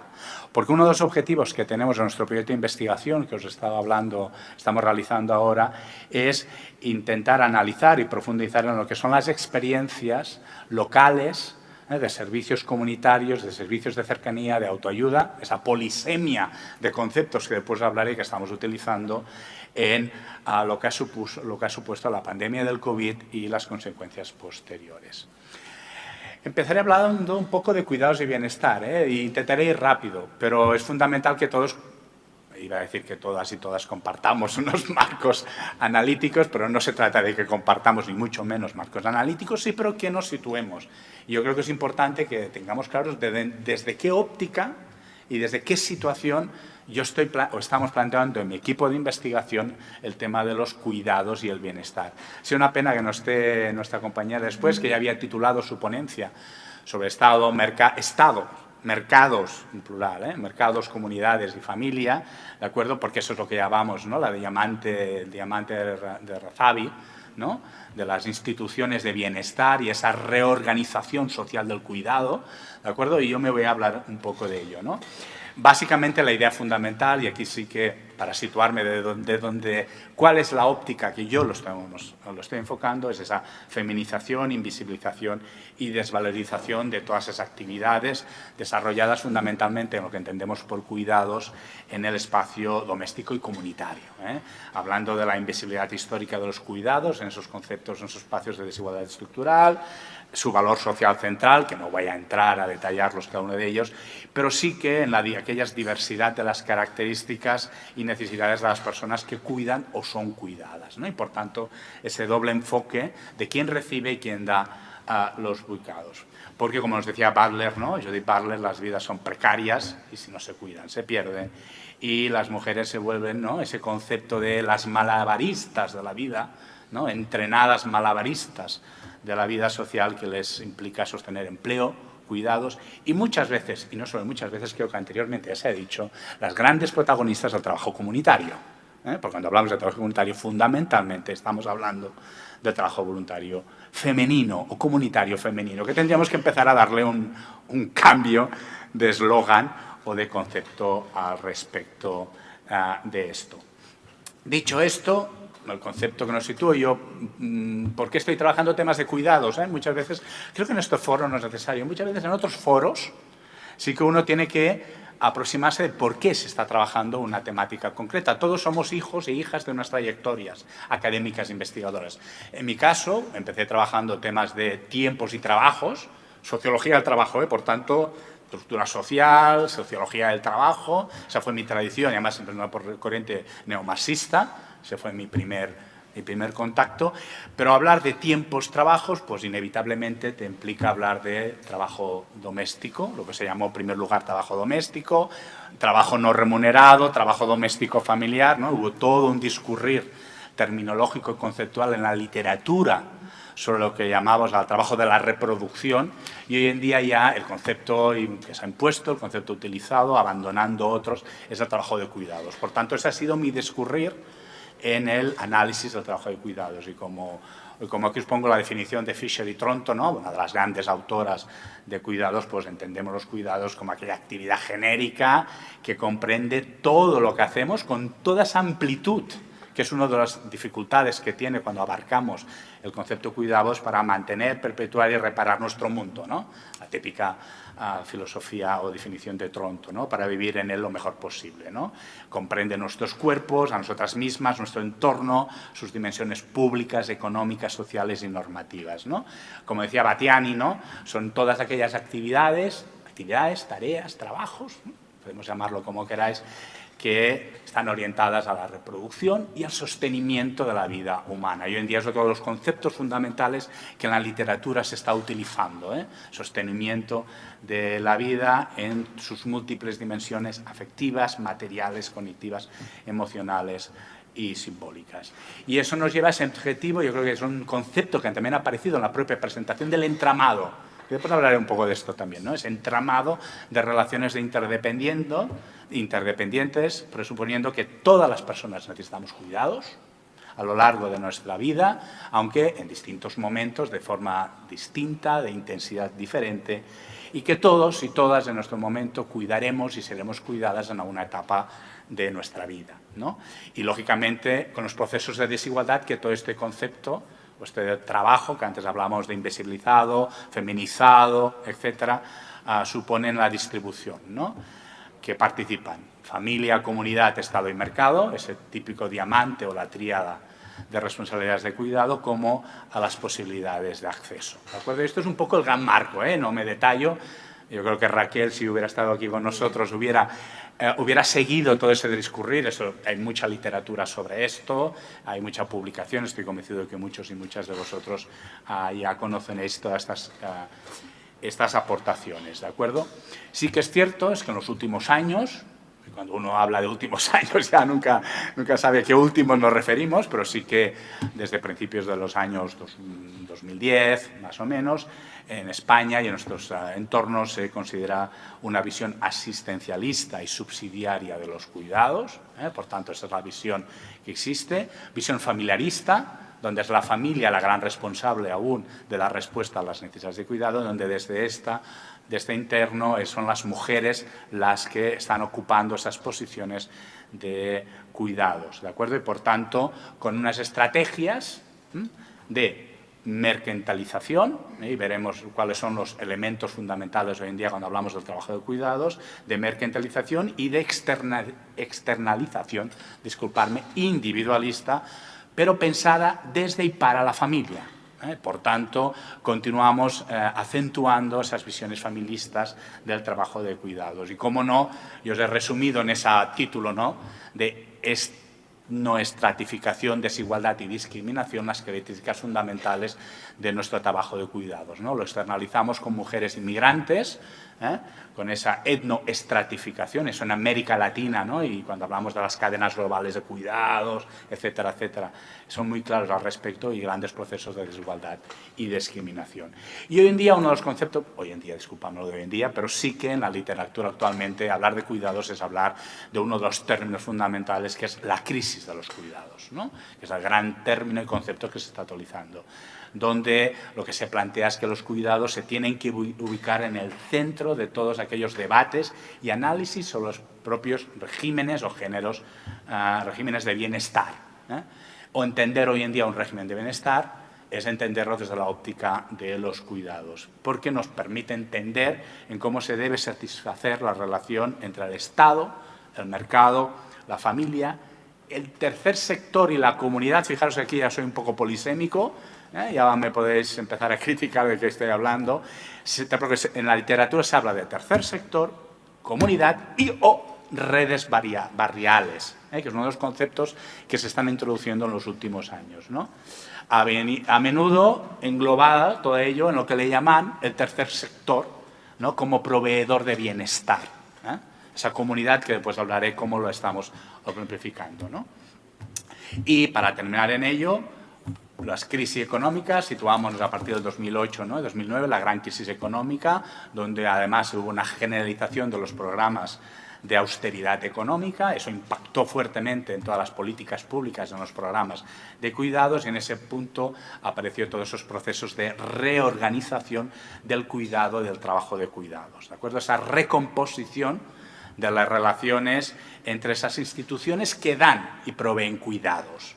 Estado, mercado, tercer sector, familia y comunidad, que utilizo el concepto comunidad, muy discutible, que utilicemos el concepto comunidad, y eso es un debate que os lanzo y que podemos realizar, ¿no? Y porque las tres tendencias de organización del cuidado, que son, como os decía, la mercantilización o cuasi comercialización de los cuidados y, sobre todo, su subordinación a la reproducción económica. Eso es un elemento fundamental para entender hoy en día los cuidados. La transnacionalización del trabajo de cuidados, las denominadas cadenas globales a nivel internacional de cuidados. América Latina son los grandes expertos al respecto de esto, pero lo podemos ampliar en elementos más barriales, más locales y más cercanos, lo que está suponiendo esa transnacionalización del trabajo de cuidados y, sobre todo, esa transformación de lo que es el estado de bienestar o las nuevas formas de gobierno, ¿no? Esas son las tres grandes tendencias que no solo a nivel español, a nivel, pues diría, internacional, europeo fundamentalmente, América Latina tiene otros procesos, pero se están caracterizando lo que entendemos hoy por cuidados y sus tendencias. Y para finalizar, disculpadme, pensaba que terminaba eso, uno de los grandes debates, ¿no?, que tenemos encima de la mesa hoy en día, cuando hablamos de cuidados, ¿no? Y es, muy bien, si queremos romper esas tradiciones o esa tendencia que son las mujeres las grandes responsables en el seno de las familias, ese familiarismo en el trabajo de cuidados, por cuáles tienen que ser las condiciones para que rompamos y hagamos estallar esa asignación al respecto, ¿no? Y por lo tanto, resquebrajar, yo creo que antes también se ha dicho en la presentación, la división sexual del trabajo, porque continúa siendo uno de los elementos fundamentales que están explicando posiciones de poder y de subordinación, en ese caso, tanto en el ámbito privado como público de las mujeres. Por tanto, plantearse eso, implícita o explícitamente, recuerdo una de las grandes conferencias internacionales de la CEPAL donde se discutía esto, lo que se intenta responder es la pregunta que os planteo, es ¿qué hacer para quitar a la familia su rol central en los cuidados con las personas en dependencias? ¿Y cómo hacer para que otros actores sociales asuman su responsabilidad de cuidado? Esa corresponsabilidad, donde lo local o lo comunitario, ya veremos después, posteriormente, tiene un papel fundamental. Aquí ha habido dos tendencias fundamentales a principios e inicios del siglo XX. ¿Cuál era la idea que había y que se estaba apoyando fuertemente? Bueno, el Estado tiene que ser el gran proveedor de recursos y condiciones sociales y económicas adecuadas para las familias. Por tanto, es el Estado en quien como proveedor de recursos y condiciones sociales es el que tiene que ocupar ese papel central y va a permitir, ¿no?, que la familia deje espacios a esa asignación que se ha dado hasta ahora. A partir del siglo XXI, os diría que en los primeros años del siglo XXI lo que se está cambiando radicalmente esta perspectiva y hoy en día es una perspectiva mucho más arriesgada para muchos autores y autoras, mucho más rompedora, que nos habla de esa corresponsabilidad entre los distintos o diversos actores sociales a nivel macro. Y el Estado tiene que ser el garante. Fijaros qué cambio hay de perspectiva en estos dos periodos, ¿no? Es el garante de la existencia de esas condiciones idóneas para el cuidado. Lógicamente, manteniendo ese equilibrio, fijaros, continuamos utilizando palabras como malabaristas, equilibrios, ¿no? Manteniendo ese equilibrio en el reparto de responsabilidades entre los distintos actores sociales. Y, fundamentalmente, lo que en los últimos años está encima de la mesa es hablar de los cuidados como un derecho humano. Por tanto, aquí hay toda la literatura, no os voy a hablar, a quien le interese, hay mucha literatura, lo puedo pasar, y mi presentación, por favor, estará aquí, os la podéis copiar, os la podéis quedar. Hay toda una literatura donde, por ejemplo, Pau Tassi, una colega argentina excelente, y otras colegas de América Latina hablan perfectamente del cuidado como derecho. Y eso nos imbrica en todo lo que es la gran corriente en ciertos países de América Latina, Uruguay, Argentina, Chile, México están ahora trabajando en eso, en los sistemas nacionales de cuidados, que son perspectivas un poco distintas a las que estamos adoptando en Europa, ¿de acuerdo? Y, por tanto, el cuidado no tiene que ser una responsabilidad exclusivamente femenina y familiar, etcétera, etcétera. No voy a detenerme a ello porque no voy a hablar de lo que he venido a hablar, que es de lo local, ¿de acuerdo? Pero sí que para mí es importante dar esas cuatro nociones desde donde me sitúo, donde nos situamos en nuestro proyecto de investigación cuando hablamos de esos procesos de reorganización social del cuidado. Y para terminar, pero yo creo que es fundamental, el concepto de las crisis recurrentes, ¿no? En otro foro, como responsable de la Federación Española de Sociología, que estamos en el lema, ¿no? Aquí hay alguna colega, ¿no? Tenemos a Olga Primera que me acompaña en la ejecutiva de la FES, ¿no? Estamos organizando el próximo congreso de la FES en Sevilla. Espero que nos veamos todos en la Sociedad Pública de Olavide. Pues en los lemas, los últimos lemas de los últimos años del Congreso ha aparecido constantemente la idea de las crisis recurrentes, ¿no? Esas transformaciones sociales y que recurrentes. Pues hay uno de los grandes informes del Instituto de Investigación para las Naciones Unidas para el Desarrollo Social, el UNRIS, que si no lo conocéis os lo recomiendo, es excelente los informes que realiza, donde hace un año estrictamente, en noviembre del 2022, publicó su nuevo informe de desarrollo, donde se titulaba Crisis de desigualdad, reconfigurar el poder para un nuevo contrato social, ¿no? Eso fue el título del informe de la UNRIS que se presentó hace un año, ¿no? Donde plantea que la crisis es una crisis sistémica de largo plazo, no es una crisis colateral y, por tanto, está ahí, ¿de acuerdo? Y que, por tanto, es intrínseca al mismo. Y cuando habla de la crisis de la desigualdad, que el concepto que utiliza a nivel internacional, de todos los organismos internacionales, hoy en día nos están hablando del concepto de crisis de la desigualdad, se está planteando de ese tejido, ¿no? Ese entretejer, crisis económica, crisis ambiental y climática, crisis del cuidado, crisis política y crisis pandémica, ¿de acuerdo? Es la primera vez que yo veo, que leo, crisis de los cuidados, ¿de acuerdo? Yo creo que la pandemia del COVID-19 nos ha favorecido a que se planteen los cuidados como uno de los conceptos fundamentales de esas crisis recurrentes, ¿no? Y, por tanto, por primera vez en un informe internacional de Naciones Unidas aparecen las crisis de los cuidados como unos elementos fundamentales. Los que estáis trabajando temas de los ODS, famosos ODS que todo el mundo está trabajando, sabéis que los cuidados también tienen un tema central en ello. Dicho esto, que era un poco un marco para situarnos, bueno, voy a hablar poco de la pandemia del COVID.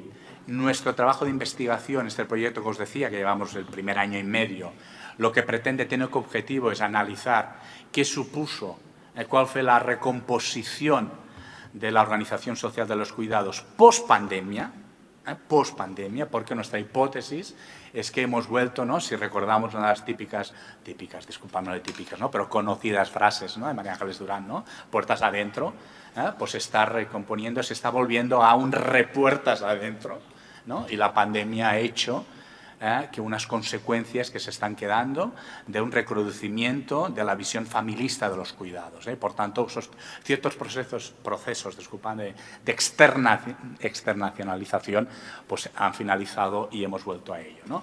Y, por tanto, pero sí que es cierto que la pandemia del COVID, como os pongo arriba de todo, lo que nos ha supuesto a la gente que trabajamos los temas de los cuidados es que ha puesto en la agenda lo que hace 15 o 20 años que se está discutiendo, ¿de acuerdo? Y que supuso la pandemia del COVID pues una oportunidad, si me permitís decirlo de esta forma, una oportunidad para hablar de los cuidados y la perspectiva de género, los estudios feministas al respecto de ello. Y, por tanto, yo creo que para todos es conocido que ha profundizado las desigualdades de género, ha evidenciado las consecuencias que esos procesos de mercantilización de lo público y la priorización del mercado supusieron esos años de crisis económica, pues ha hecho explotar, o ha hecho reventar, o ha hecho aguas una serie de estos procesos, cómo se ha retornado al hogar con algunas de las necesidades de cuidado y que, sobre todo, y eso ya son un poco de los resultados que estamos observando, pues se ha evidenciado la falta de políticas familiares y de género que vayan acompañado de cambios en las normas, en los valores y los imaginarios sociales sobre lo que es la organización y la distribución social del cuidado, ¿no? Y, sobre todo, cómo esas necesarias iniciativas políticas, iniciativas comunitarias de solidaridad familiar y de autoayuda. Dicho eso, me salto para intentar cumplir un poco con el tiempo y también para dar espacios a que podamos interpelarnos, ¿no? Y dialogar, porque os aseguro que eso es líneas de trabajo, no intento ni sentar cátedra ni mostraros que es la única forma de entenderlo, sino es la forma que nosotros lo estamos trabajando. Por tanto, me encantará después poder compartir otras visiones, otras perspectivas que os puedan aportar sobre esto, ¿de acuerdo? Pero sí que me interesa el último punto que os he aportado aquí, que ya estamos en nuestros resultados, estamos haciendo un trabajo cualitativo importante ahora, de que sí que estamos encontrando que las instituciones de barrio y locales han jugado un papel importantísimo y de refuerzo de esas redes de apoyo, ¿no? No solo en las grandes ciudades, sino también en pequeños municipios, donde la administración local se ha complementado con esas redes existentes, sobre todo, y veréis que es otra de las consecuencias que os voy a hablar posteriormente, en colectivos más vulnerables, en colectivos más vulnerables. Pero bueno, esas redes de reciprocidad, etcétera.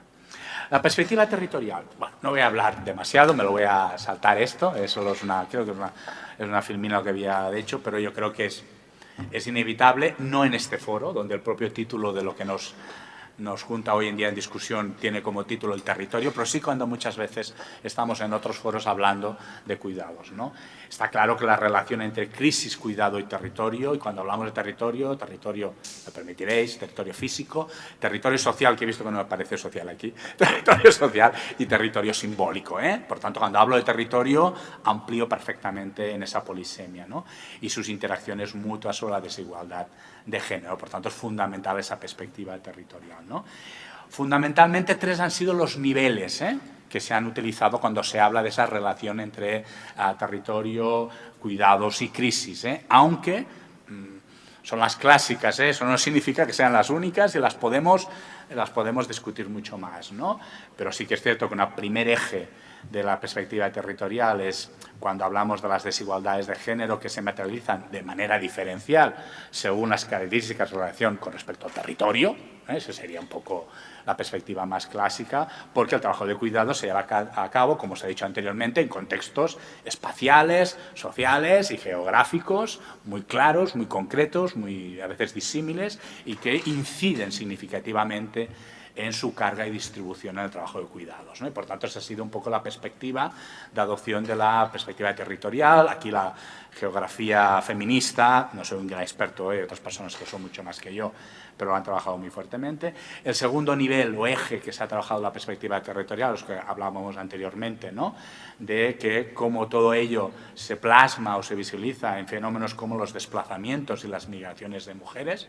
Hablábamos de las cadenas globales de cuidados y de lo que está significando esa etnoestratificación, ¿eh?, de los cuidados hoy en día. A nivel internacional, a nivel local, se pueden plantear desde otras ópticas, pero sí que sería el mismo nivel. Y en tercer elemento, yo creo que es un elemento que lo hemos trabajado poco. Yo tengo algunos colegas que desde la ecología, desde los estudios medioambientales, lo están trabajando mucho más. Yo creo que tienen mucho poderío, mucha fuerza, y animo a, si algunos de vosotros y de vosotras está trabajando con esto, pues a seguir y a explicarnos cosas, porque yo al menos sé muy poco, pero sí de esas prácticas no sostenibles o la degradación ambiental. Nos dicen que no solo amenazan a la naturaleza y a las personas en general, sino que afectan a ciertos grupos, a ciertos determinados grupos de forma especial, y que incide fundamentalmente en la organización social del cuidado, ¿de acuerdo? Eso en las comunidades indígenas, ¿no?, de América Latina está clarísimo, ¿eh? Hay trabajos importantísimos en Colombia, en Bogotá, en otros territorios, en ese caso de entornos rurales e indígenas, donde la degradación medioambiental, ¿no?, y los costes medioambientales están suponiendo unas nuevas miradas de lo que son los cuidados en esas culturas, en esos pueblos, ¿no? Yo creo que tenemos mucho que aprender sobre esto. Y sobre todo yo termino siempre con una frase de Picchio, de Antonella, ¿no?, una colega italiana donde yo aprendí mucho de lo que significa, ¿no?, le donne cambiamo il tempi, ¿no?, las mujeres cambiamos el tiempo, disculpadme, donde nos dice, ¿no?, y es una frase que le he robado a ella, ¿no?, el enfoque territorial de la política de cuidados también nos informa de las redes y de las relaciones comunitarias existentes en cada territorio, que son ejes centrales de la reproducción social. Picchio, Antonella nos habla de la reproducción, que era el concepto que las italianas, ¿no?, toda una corriente neomarxista de economistas, de sociólogas italianas plantearon, ¿no?, el tema de la reproducción social, pero yo creo que es un marco analítico bastante interesante. Nos centramos ya en lo local y ahora me voy al tercer elemento, ¿no?, lo local. Fijaros que os hablo, el concepto de cuidados comunitarios resulta polisémico. Fijaros que yo aquí he dado un salto. Hablo de cuidados comunitarios, ¿sí?, y hago un equivalente entre cuidados y comunitarios y lo local. Lo local, lo cercano, ¿no? Antes he hablado de la cercanía, ¿no? ¿Por qué hago esto, ¿no?, que a uno puede sorprender un poco? Bueno, en primer lugar, todos nos situamos en el diamante de Ravasi, ¿no?, de las distintas instituciones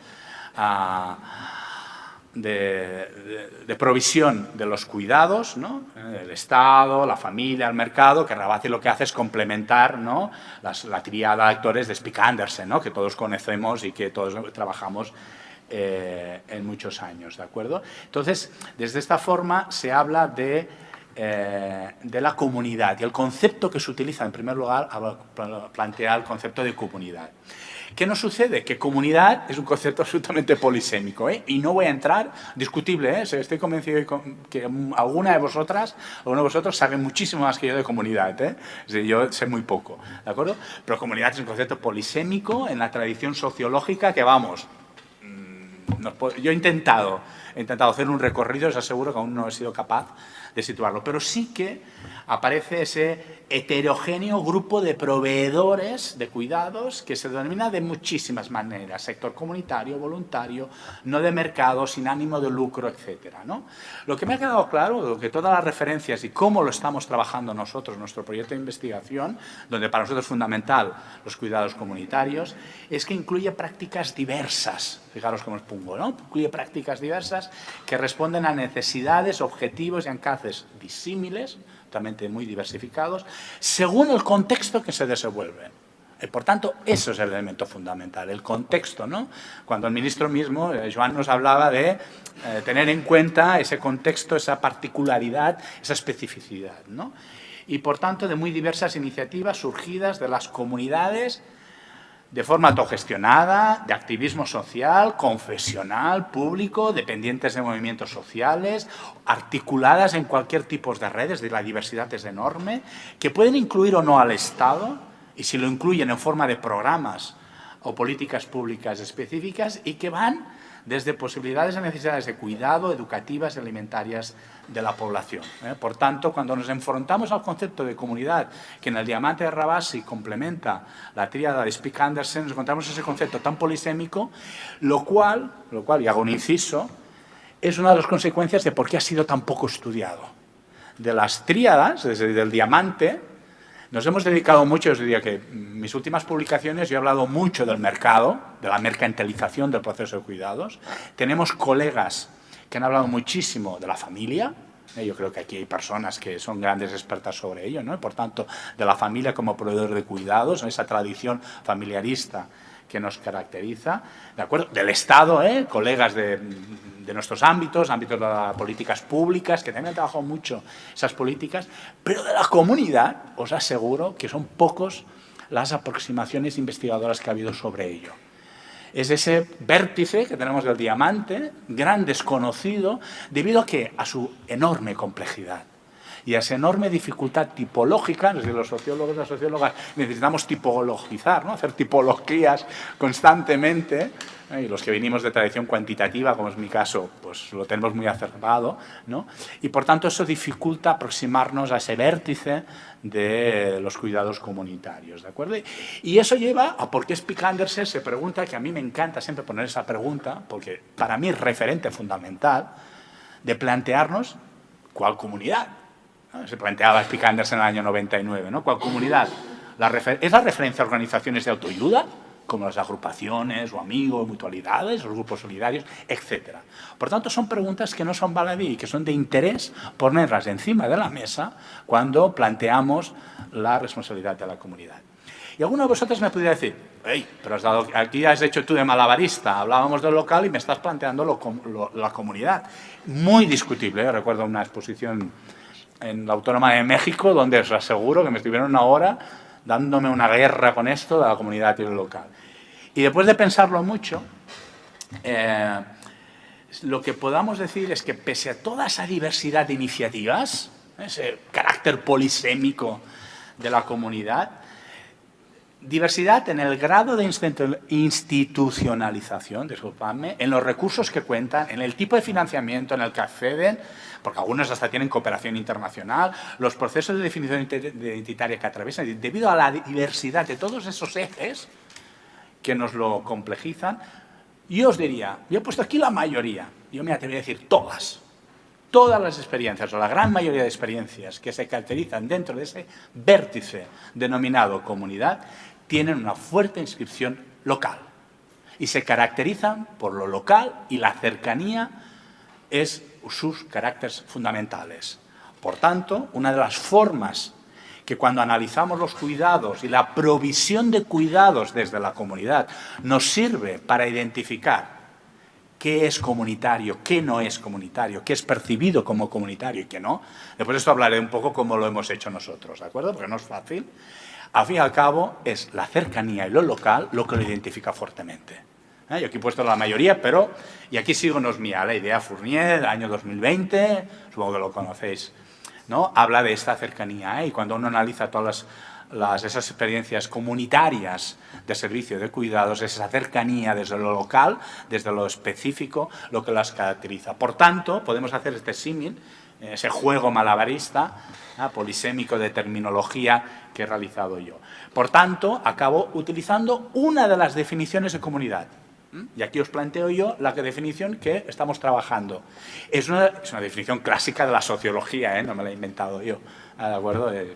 Muchas veces por lo que hacemos recuperar cosas clásicas, ¿no? Y por tanto, nos dice que una colectividad es la comunidad. ¿Qué es? 2 puntos. Es una colectividad asentada en un territorio geográfico, donde se analiza la naturaleza de las relaciones sociales entre sus miembros o las organizaciones sociales locales, o instituciones sociales de dicho territorio, o los aspectos culturales, o la estratificación social, o las características de sus miembros. ¿De acuerdo? Fijaros, pero lo que lo caracteriza es esa colectividad asentada en un territorio geográfico concreto, próximo y local. Y esa es una definición de comunidad que utilizamos en nuestros estudios de la sociología, ¿no? Y por tanto, acabamos de forma práctica diciendo que la gestión comunitaria del cuidado puede definirse como aquella que se realiza sobre el territorio en virtud de lazos de diversidad aquí, lazos de proximidad de diverso tipo: cultural, religioso, vecindad, parentesco, amistad o activismo. Y muchas veces se entrecruzan. Antes Margarita, por ejemplo, hablaba de los parentescos ficticios, que es una de las cuestiones que yo os hablaré actualmente. Junto a ello, yo creo que es muy importante tener claro como marco analítico, si intentamos buscar, ¿no?, esos puntos de anclajes, ¿no?, analíticos que tenemos, pues las aportaciones de Polanyi. Ya sé que muchas veces se habla poco de Polanyi, a mí me encanta hablar de Polanyi, y por tanto tengo que hablar de Polanyi, sobre todo el doble movimiento polanyiano, ¿no? Cuando hablamos de los procesos de reorganización del cuidado, aquellos que os decía, ¿no?, mercantilización o cuasi comercialización, la internacionalización con todos los movimientos etnoestratificación, discriminación, etcétera, y los nuevos modelos o regímenes de bienestar, ¿de acuerdo? Pues se asiste a un movimiento, a un doble movimiento polanyiano, clásico, ¿no?, que es el protagonismo de las iniciativas de la sociedad civil más comunitarias y de apoyo social de los barrios, que cuestionan ese proceso de reconfiguración, que cuestionan ese contexto de relación entre las instituciones, entre el Estado, el mercado y la familia, y que aparecen o se autoasignan, ¿no?, esas alternativas al sistema de cuidado, ¿no? Y después hablaremos de esto también, ¿no?, de esa autoasignación de alternativas al sistema del cuidado, pero sobre todo al margen de las entidades del tercer sector, que es otra cuestión, que son importantes, en ningún momento las excluyo y nosotros las analizamos, pero es otra cuestión.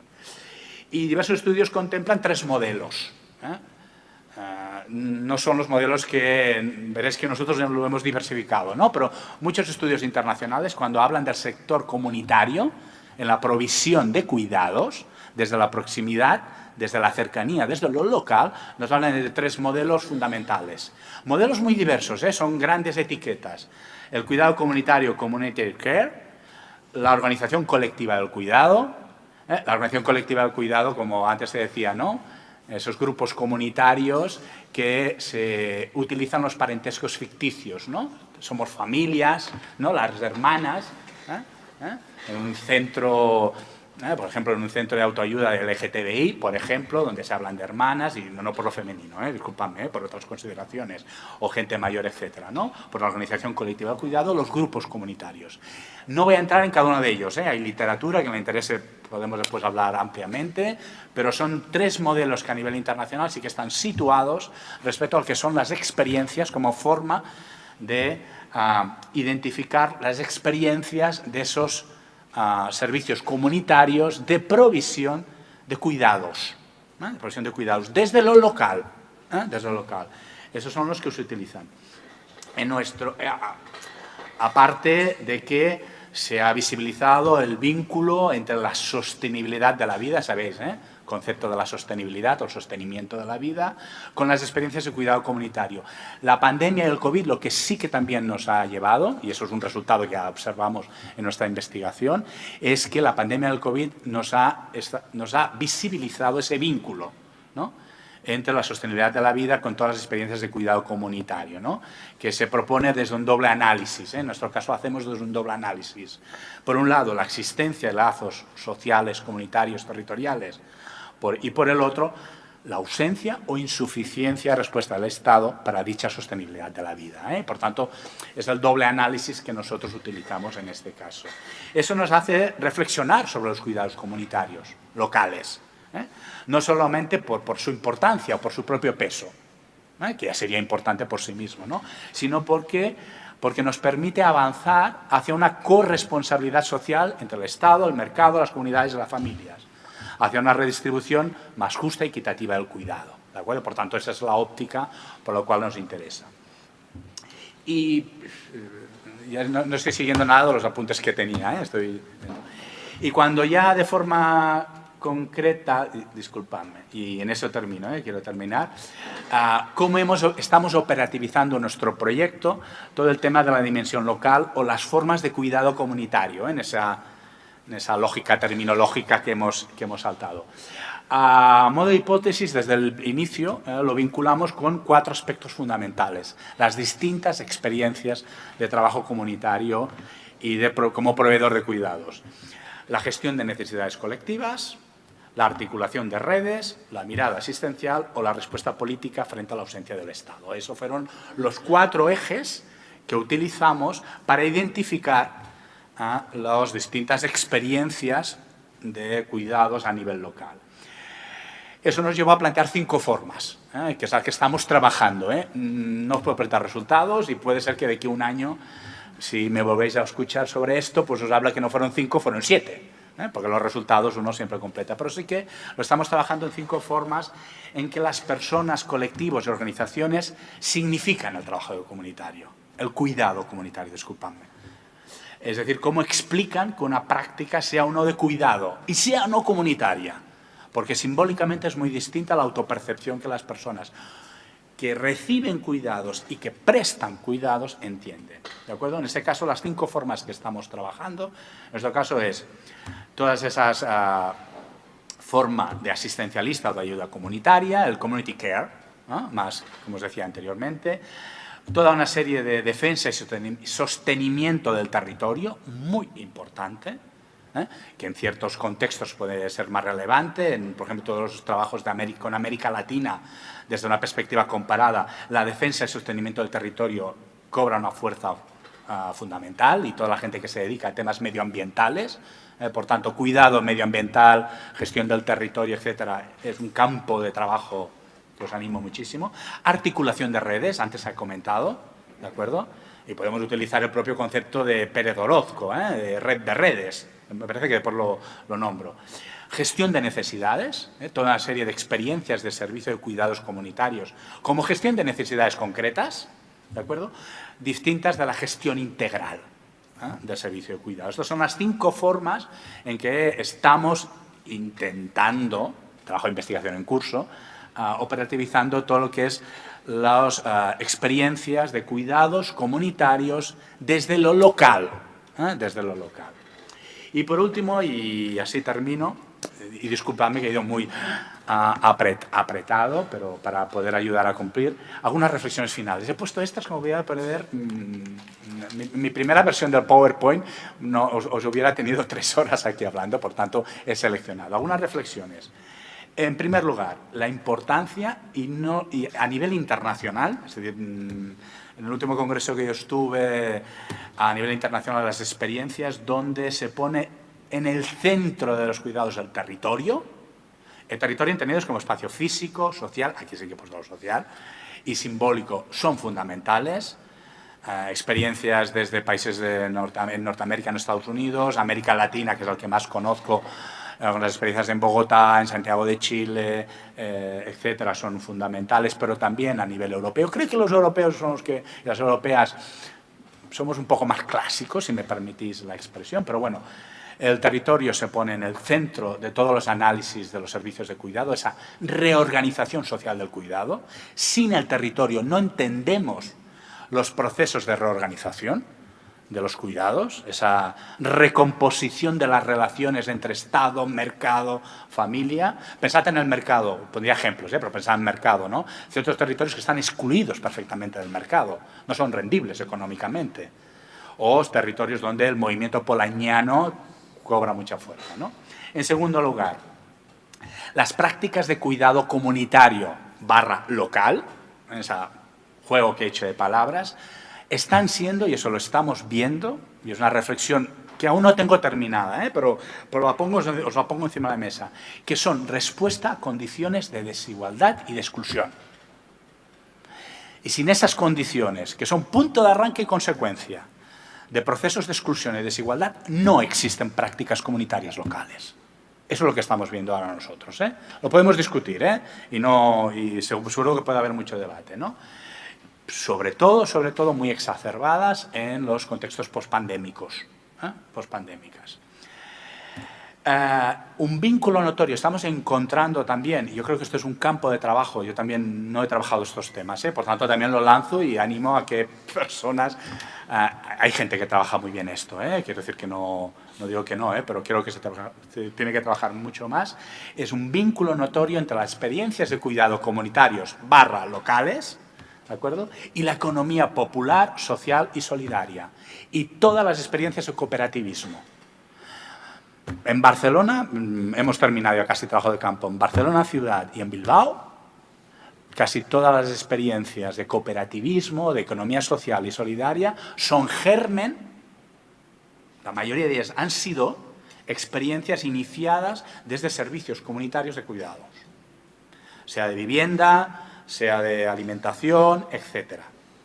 No todas, pero casi todas las que pueden tener cierto movimiento han sido germen de por aquí. Entendiendo el cuidado desde esa óptica de Fischer y Tronto, desde de Tronto, esa óptica grande, que entendemos el cuidado desde sentido amplio, ¿de acuerdo? Y el último, que es lo que os comentaba anteriormente, ese vínculo entre los distintos actores e instituciones para la provisión de cuidados. Esa red de redes para la provisión de cuidados, ¿no?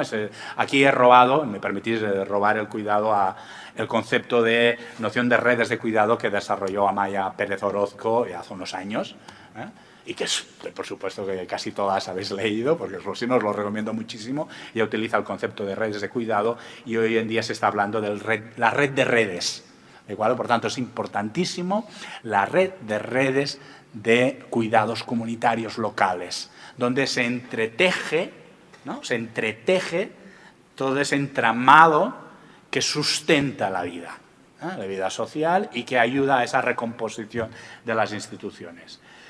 Y, por tanto, como os digo aquí, que enfatiza los distintos y múltiples encadenamientos que existen entre quienes dan y quienes reciben cuidados.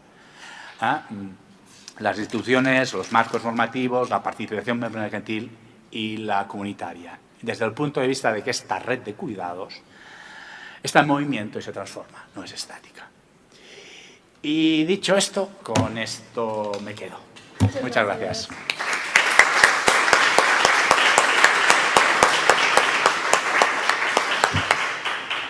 Muchas gracias, Màrius. Ahora podemos tener un turno, aunque breve, de palabras, de comentarios, porque a eso había venido. Lo que pasa es que, bueno, aunque hemos intentado empezar en tiempo, pues nos ha sido al final imposible por todos los atascos de hoy. Así que algún comentario. Sí, Olga.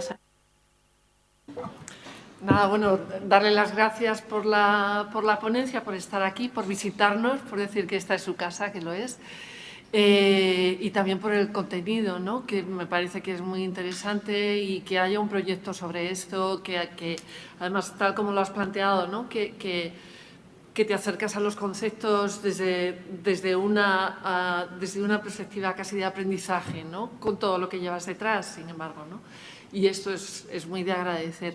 Y yo lo que quería plantearte, en realidad es una reflexión personal. O sea, durante la pandemia, mi impresión es que efectivamente se han activado redes y redes de redes, y muchas veces de manera informal, pero también ha habido muchísima soledad en las mujeres. El que haya aumentado la violencia de género es una muestra de que había un conflicto, una tensión mal resuelta, pero lo que a mí me interesa es... O sea, lo que yo pienso es que todo esto ha ocurrido porque en realidad habíamos cambiado de manera artificial, es decir, las opiniones mayoritarias son las de la igualdad, el reparto equitativo, no sé qué, no sé cuántos, pero todo esto es mentira. O sea, hay una reproducción, o sea, se dice, se ha afianzado, se ha profundizado la desigualdad sexual en el trabajo. Bueno, a lo mejor es que existía, pero quedaba tapada por la ayuda externa.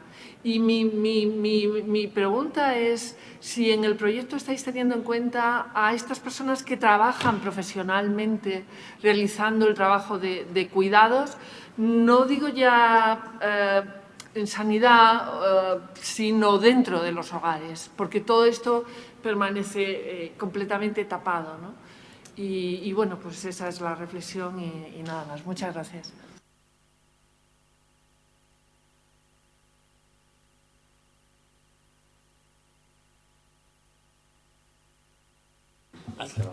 Gracias. Bueno, muchísimas gracias por tu presentación, que es sumamente interesante. Yo he estado también trabajando en estos temas, además con un enfoque muy parecido al tuyo, en el territorio, en lo local, y hicimos un estudio sobre Madrid en pandemia y ahora en pospandemia, y nos concentramos en algunos distritos, ¿no? Como pues Vallecas o Aluche, Carabanchel, donde ha habido una respuesta más fuerte que en otros distritos, ¿no? Aunque es verdad que la respuesta comunitaria a los cuidados, como supongo que habrá pasado en muchas ciudades, fue prácticamente casi en tiempo real, ¿no? En 2 o 3 días se montan estas redes muy básicas de WhatsApp, etcétera, etcétera. En algunos de estos distritos con patrones de desfavorecimiento muy potentes, con unas identidades locales también muy fuertes, con un historial también asociativo y comunitario de décadas, ¿no? Como es el caso de Vallecas, nos encontrábamos con estas redes, estas alianzas de redes, muy en la línea de lo que decía Subirats, ¿no? Esa especie de informalidad, ¿no? del último actor, ¿no? digamos, del implementador último de las políticas públicas, que son los servicios sociales de barrio, etcétera, etcétera, y una enorme respuesta y capacidad organizativa en muy poco tiempo de los movimientos sociales, ¿no? Uno de los grandes debates que había en el seno de estas redes era, bueno, hasta qué punto, y esto realmente casi surge en la primera semana de COVID, hasta qué punto estamos haciéndole el trabajo a la Administración, tenemos que sustituirlo, nos van a tomar un poco por el pito del sereno asumiendo que ya si eso la sociedad civil tira del carro, y eso en un contexto de carencias absolutas y de caos, etcétera, que todos conocemos. Cuando esto va terminando y ya se va un poquito asentando las aguas, pero las huellas, esas aguas dejan arenas movedizas, ¿no? Porque dejan una enorme precariedad, situaciones en las que la dependencia de las despensas solidarias es enorme a día de hoy, miles de familias en Madrid. ¿Hasta qué punto estas redes que tienen ese peso, esa importancia, esa capacidad de articulación, tienen la capacidad de ser una respuesta? Es decir, desde lo comunitario, ¿existe la capacidad de que haya una respuesta real y sostenible en el tiempo a este nuevo estado de crisis o de sindemia, ¿no? estructural, ¿no? Y simplemente la pregunta es, el comentario es, muchas veces estas redes recaen en individuos muy comprometidos, en pivotes, en lo que hemos llamado en un artículo una especie de chamanes, ¿no? Que son interfaces entre administraciones, redes, etcétera, y hay mucho burnout, hay estrés, etcétera, etcétera. ¿Dónde puede estar la solución o la sostenibilidad de estas redes? Sí, la mía es muy breve, bueno, también sumarme a los agradecimientos de tu ponencia, me pareció muy interesante y que aparte toca temas que dan para mucho debate, entre ellos el concepto de comunidad y su polisemia conceptual, que me parece que es tan rica pero al mismo tiempo muy polémica. Entonces, bueno, te quería comentar, yo estoy trabajando con una comunidad indígena del norte, en las montañas nortes de Guerrero, México, y bueno, cuando se maneja, sobre todo en el marco teórico. En América Latina manejamos el concepto comunidad muy vinculado a las comunidades indígenas, que en realidad son comunidades descuidadas, opuestas a la comunidad cuidada de la que estamos hablando. Entonces, te quería preguntar, que tú estás comentando que has tenido experiencias en campo en América Latina y con este trabajo, ¿cómo podrías problematizar este choque de pensar la comunidad como descuido y la comunidad como cuidado? Y bueno, más o menos te quería preguntar esa cosa. Muchas gracias, Mariano. ¿Alguna cuestión más? ¿Comentarios? Solo añadir que a Olga ya la conoces, porque estamos en este clima.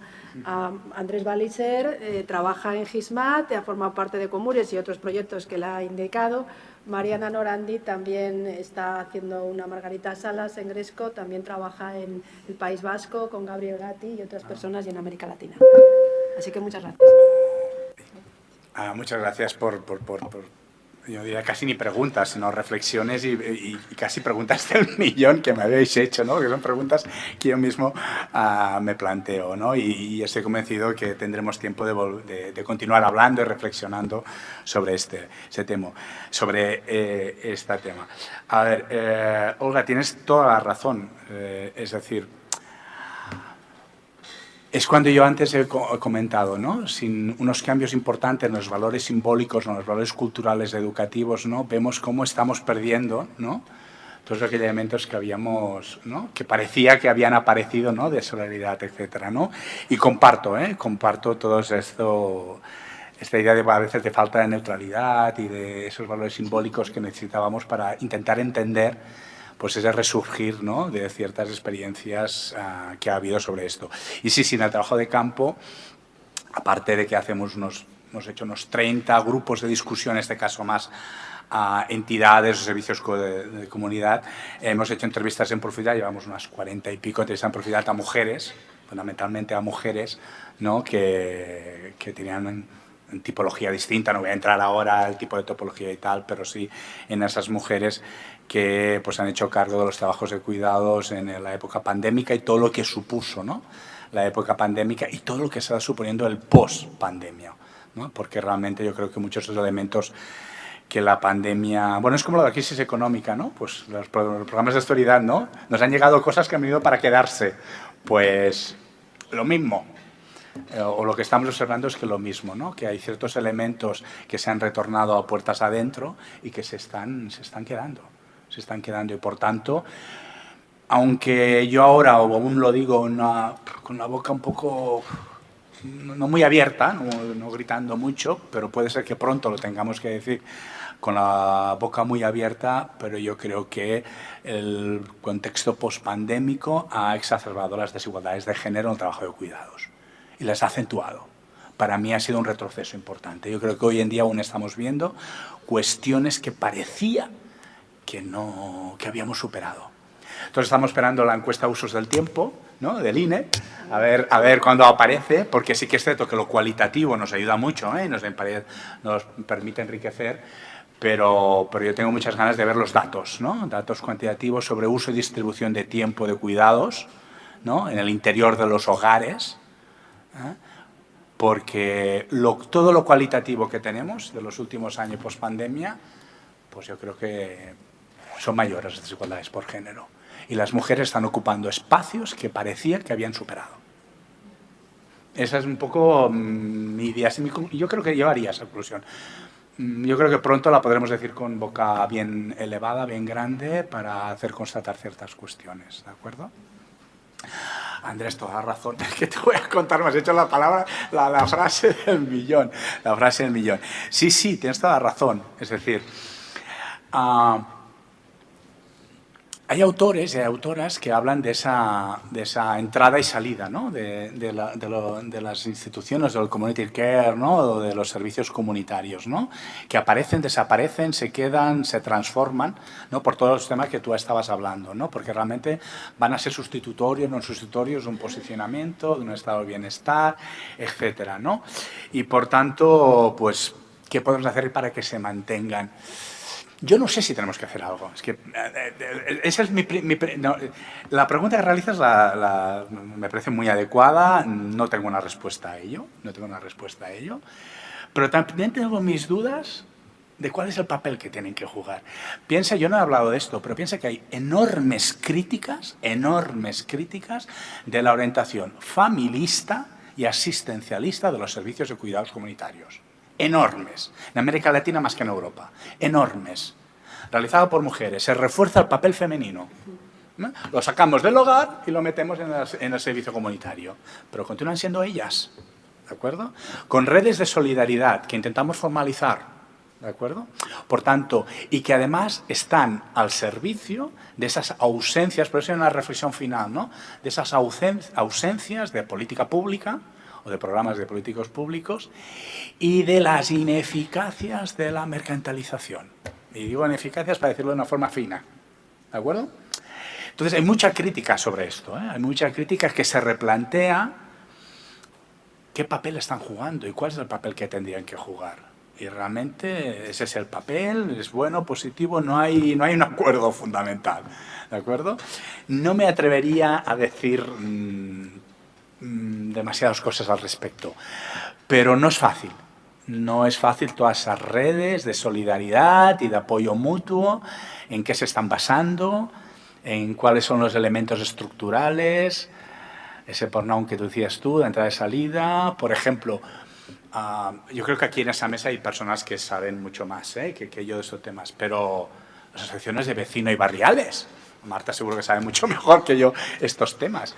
¿Alguien se está planteando cuál es el papel de esas asociaciones de vecinos barriales en contextos actuales?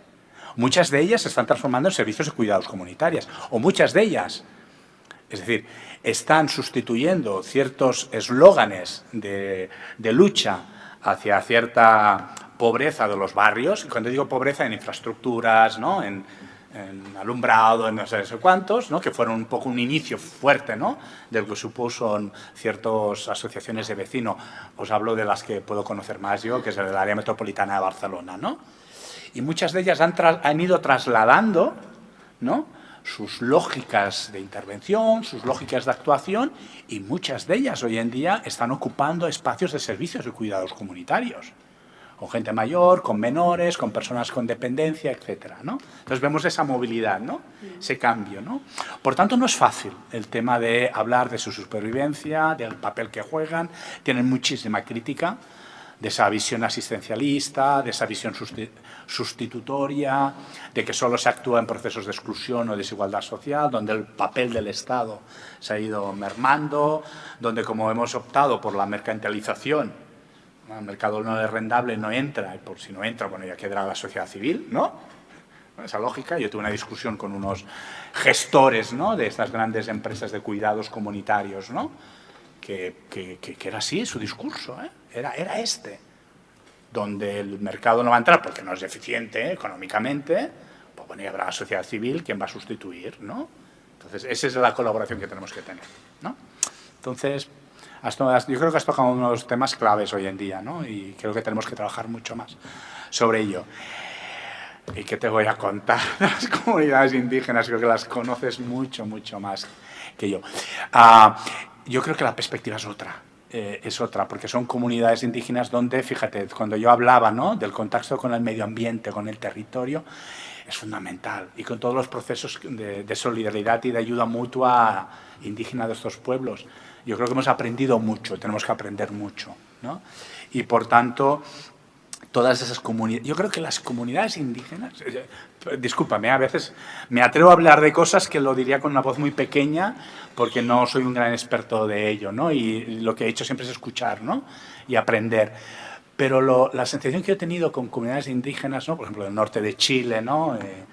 O aparte, ¿no? de Argentina, del este, mapuches, todas estas cuestiones, es que los servicios de autoayuda y solidaridad comunitaria de cuidados son los elementos centrales de las comunidades indígenas. Es decir, no podemos identificar ni definir comunidades indígenas si no tenemos en cuenta esos elementos, muy entrelazados con el entorno y con el medio ambiente, ¿no? el entorno, el medio ambiente, etcétera, ¿no? Por tanto, yo creo que en ese caso las comunidades indígenas están ayudando a entender esos servicios de comunitario de proximidad y de cercanía, ¿no? De los servicios comunitarios o community care, etcétera, que desde otros contextos urbanos o europeos, pues a veces no entendemos, ¿no? Pero es otro mundo, ya lo sabes tú, ¿no? Las lógicas de sus comunidades indígenas. Y ya está, yo creo que son preguntas para reflexionar mucho, quiero decir que...